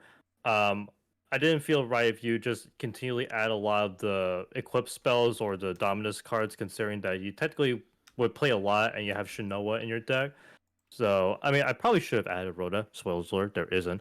But that's what the graveyard effects of the Dominus you'll see later on. They do the searching for you. But in the meantime, this also helps mitigate for the banish effect because there is a card later on, assuming we have time, that requires banish Dominus quick plays or graveyard once. So. Okay, alright. Mhm. Yep. Let's see what some of those Dominuses can do. Dominus Hatred. Quick play spell card. If you control Shinoa, the Vessel of Dominus, pay 1,000 life points. Destroy all monsters your opponent controls whose attack is less than or equal to the current attack of one Shinoa, the Vessel of Dominus, you control. If this card is in your graveyard, except the turn it was sent there, you can banish this card, then target one of your Dominus spell or trap cards that is banished or is in your graveyard, except a copy of this card. Add that card to your hand. You can only use each effect of this card once per turn. Wow, in hindsight, this would be much better if I add banishment, but whoopsies, too bad. Well, I mean, like you said, this was made back in 2021. Yeah, that was true, but I actually, months ago, I revised it because the PSCT was lacking. And this was news before I even realized that Xyz Force was coming and whatnot. Oh, yeah. Because you knew about it. But I just left it in there just because I don't want to make last minute changes. No, I think that was a good idea. Okay, so we play this, pop our opponent's board, depending on how big our Shinoa is. Mm-hmm. It's in our graveyard. On a future turn, banish it to get one of your banished Dominuses back. Okay. Mm-hmm. And then Yep. in conjunction with the field spell, that'll go back to the graveyard and then send another Dominus to the graveyard as well. Yep. Cool. All right. Mm-hmm. I dig. All right. Dominus Anger, quick play spell card. If you control Shinoa, pay 1,000 life points. Then target a card your opponent controls, destroy it, and if you do, you can destroy all other cards your opponent controls that are in that destroyed cards column. If this card is in your graveyard, except the turn it was sent there, banish this card, add a Dominus monster from your deck or grave to your hand. So this one's a little different. Yep. So, oh yeah, I forgot to mention. So, because each of the Dominuses are glyphs that actually have dark magic involving Dracula, in game they're actually Dracula's well-known famous moves. Hatred is actually the meteor, like the little flaming rain attack that he does. Yeah, like he And opens the cape and like the 3 fireballs come out. no, that's actually anger. That's why it would destroy cards in a column because it's slow moving and it keeps going forward. Whereas hatred is like a rain of fireballs from above. That's why it covers a whole area. That's why it's all monsters your opponent controls. Okay, all right. Mhm. I dig. Yep. And technically, I also had the graveyard effects almost like in the order of like how you would obtain them in the game. Because first you get hatred, then anger, which is why the second card adds a Dominus monster because the second to last person that you're going to get the last Dominus from is from Albus. Alrighty. Mhm. Next is Dominus Agony, quick play spell card. Pay 1,000 life points, then target a Dominus monster that you control. Until the end of this turn, that monster gains 1,600 attack and defense, and it becomes unaffected by your opponent's cards and effects. During the end phase of the turn this card is activated, you take damage equal to the amount of attack gained from this effect. If this card is in your graveyard, except the turn it was sent there, you can banish this card, reveal 3 Dominus cards with different names from your deck, except a copy of this card. Your opponent randomly picks one for you to add to your hand, and then place the rest on the top or bottom of your deck in any order. You can only use each effect of this card once per turn. Mm-hmm. Yeah, so in game, Dominus Agony is the back glyph, where usually it's with buffs, like very special attacks or passive buffs. So when you activate this, you actually gain a passive effect where your power is skyrocketed. The cost, you lose 66 HP per second.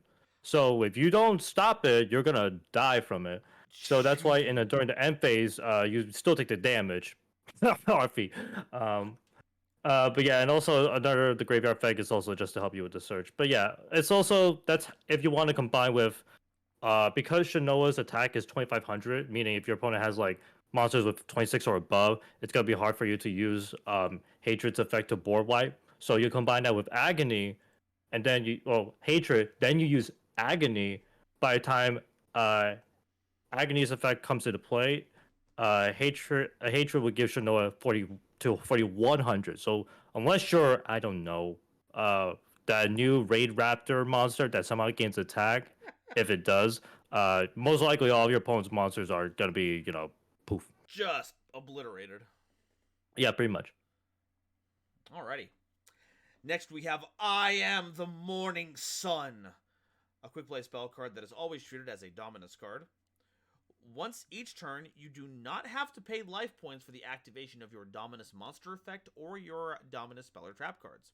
You can only use each effect of this card once per turn. When an attack is declared involving a Shinoa, the Vessel of Dominus you control, and an opponent's monster at the start of the damage step, you can make your monster gain attack equal to half that opponent's monster's attack until the end of the turn. And if a Shinoa, the Vessel of Dominus, you control would be destroyed by a battle or card effect, you can banish this face-up card on the field or in the graveyard instead. Yep, so this is another reason why I have like returning a banished card to the graveyard, because as you can see from her monster text, she has no protection except from one card and from one quick play. And that still doesn't protect you from battle. So I had to make something up for it. And just to keep note as well, there's gotta be a lot of paying life points. So unless you're running like Psychic End Punisher, I don't know, the Dimorphia, whatever, you're kind of standing on a thin rope line right now. So this also kind of also helps you mitigate a tad. I didn't want to say you don't have to pay life points for the turn that you do this, just once each turn, just a little bit because she needs it. And also, fun fact, I actually had to shorten this because her actual quote is, "I am the morning sun, come to vanquish this horrible night."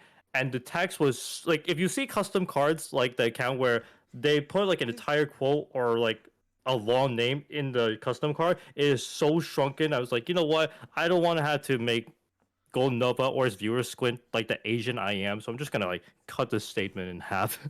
Yeah, we want to avoid using 2-point font. Exactly. I think that was a good idea. Yeah, and also again, this is also another card that helps boost the attack to also help with your hatred, AoE pop. So there's that. Okay, all right. Mhm. All right, next is Vessel of Dominus. Pay the price. A counter trap card, and if a card or effect is activated while you control a Dominus monster, pay half your life points. Also, you can banish from your graveyard or shuffle into the deck any number of Dominus quick play spells with different names. Negate the activation.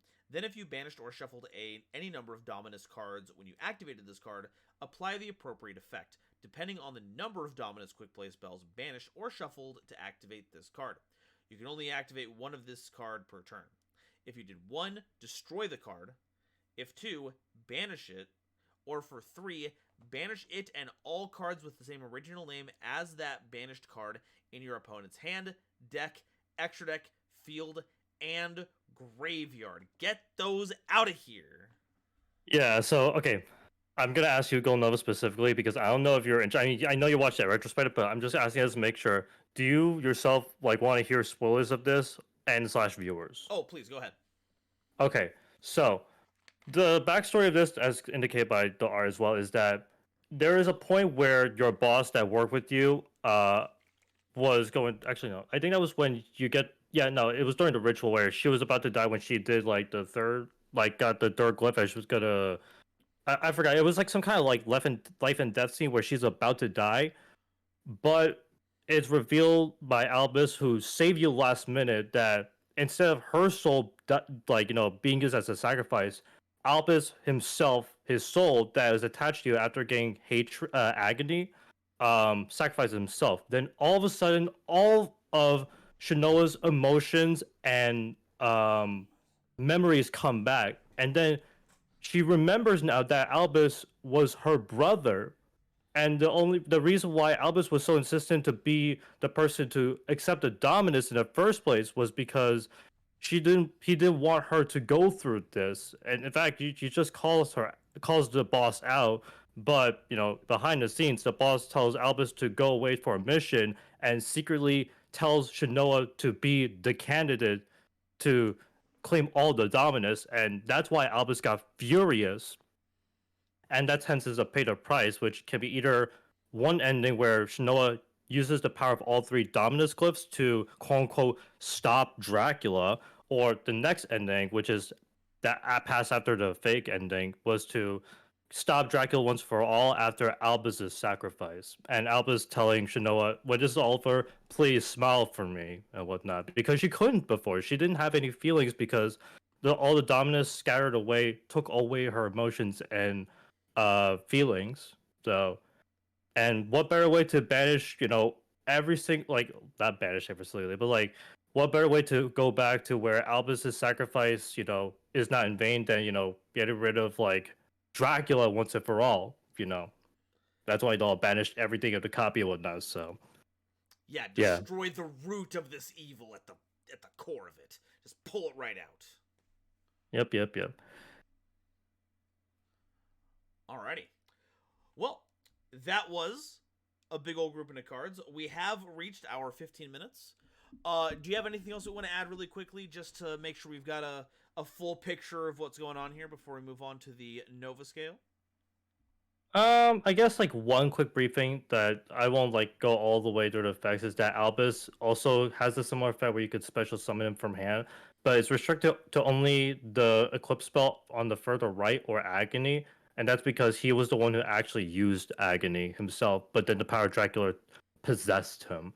That's why Agony actually specifies a Dominus monster, not Shanoa specifically, because Shanoa can use it, and Albus used it to an extent before it possessed him. But it's also another searcher as well, since there aren't that many. But yeah, that's my little tidbit. But yeah, you may go ahead. Alrighty. So, novelty. So we've got this core of a boss monster, and we have several spell cards that work around them specifically. and that does have some similarities with other themes, but I'm having troubles like nailing down exactly what. Like, there's of course Sky Strikers, but those look for a condition, not necessarily a specific monster. Mm. So I think we might be in a situation where this is like the spells made for a specific monster being played specifically for them. Yeah. I guess maybe like you were saying with Diabell Star, like because there's so few Diabell monsters right now, all the ones that work with her by proxy kind of focus there. But I don't see a lot of that.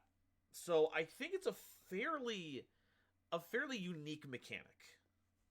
Mhm. Insofar as that's concerned. So Yeah. I think a 4 is warranted on this one. I think it's a Mm. cool design idea.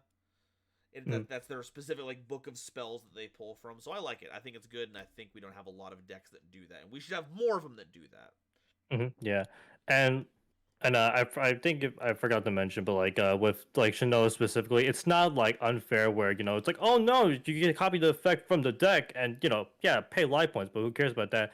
You also still have to discard a card, so similar to I guess it is still like unfair, like if you're like Red Eyes Dark Dragoon, but she doesn't really have much protection. So I still made it so that the spells and even her quick effect is still like balanced, so it's not too broken.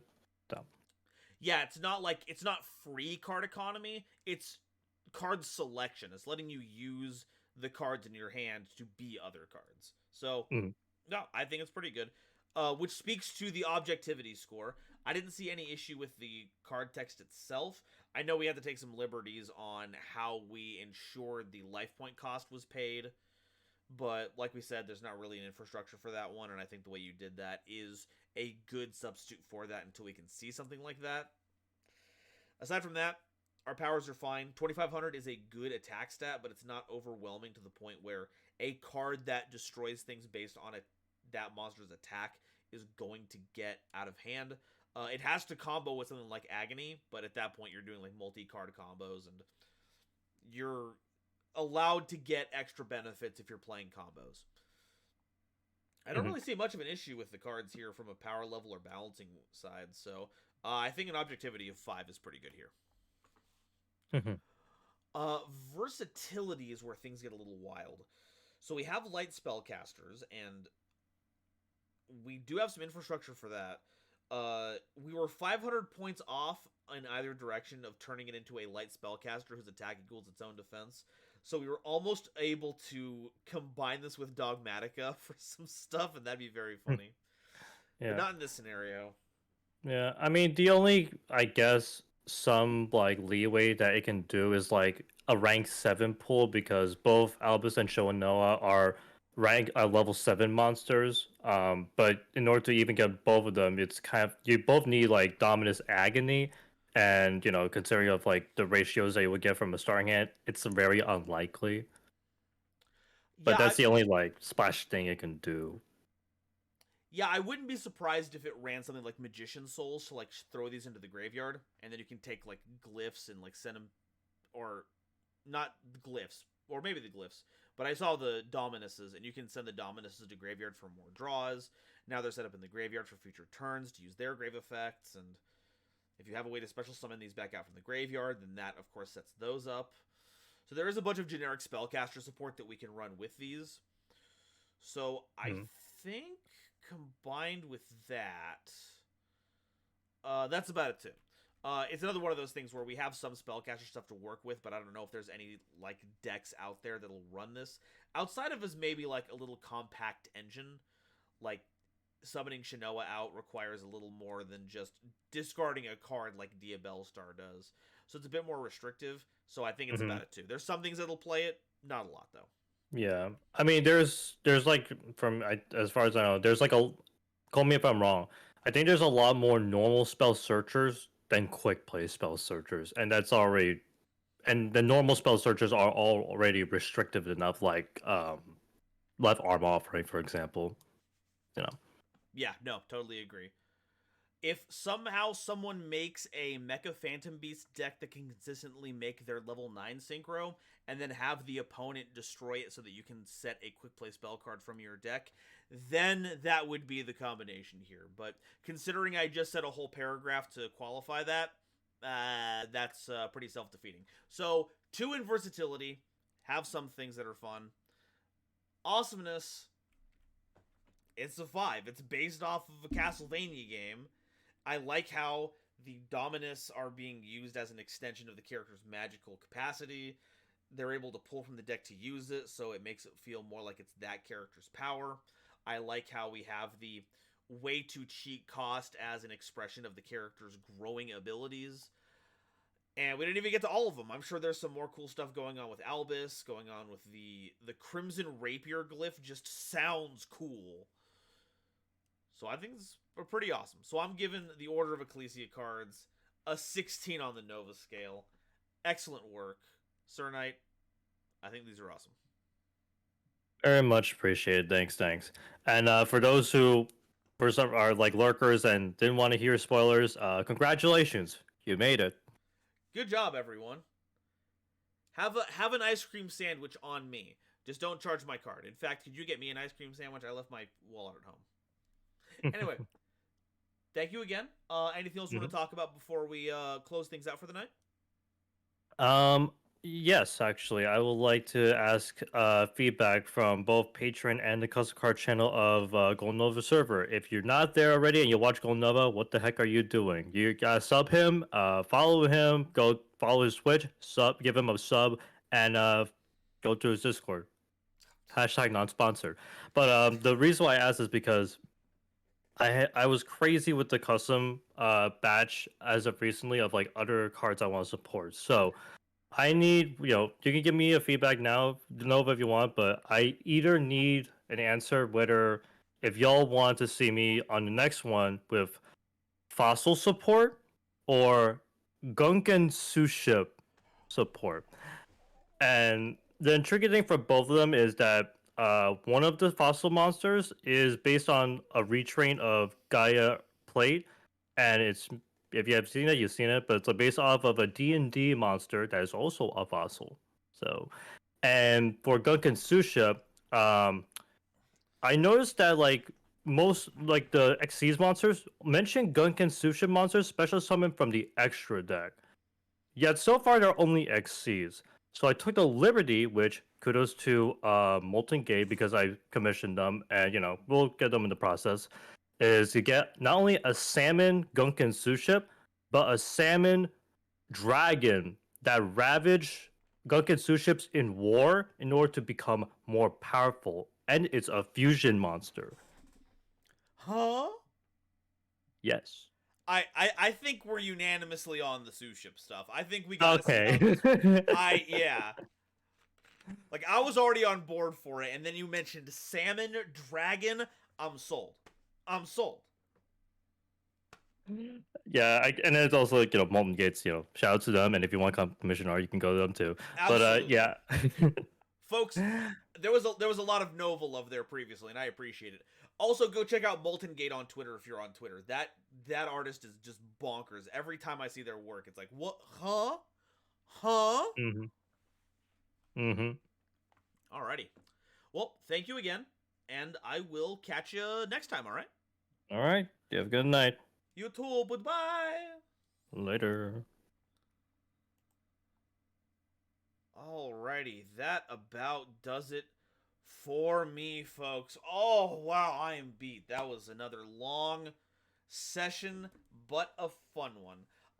Thank you all so much for sticking around. I super appreciate it. This is day 1 of the custom card review stream. We are doing the rest of them this following weekend, Thursday, Friday, and Sunday. I put on Saturday as a day for it, but I've got to actually reschedule that one because I forgot that I'm doing the Edison Relay Race 3v3 team battle hosted by Hasher Brown and Maple, and I gotta participate in that one. So we'll either figure out doing it earlier, we'll figure out a different day for it. I'm very sorry about that one. I'm a big mess. I'm a big messy dude. If you would like to support this hot mess, I would greatly appreciate it if you would consider subscribing here on Twitch. If you would like some emotes for the channel, I know I don't stream here as often as I used to. Life's been getting away from me because of all the moving stuff. Hopefully we can get back to a more consistent stream schedule.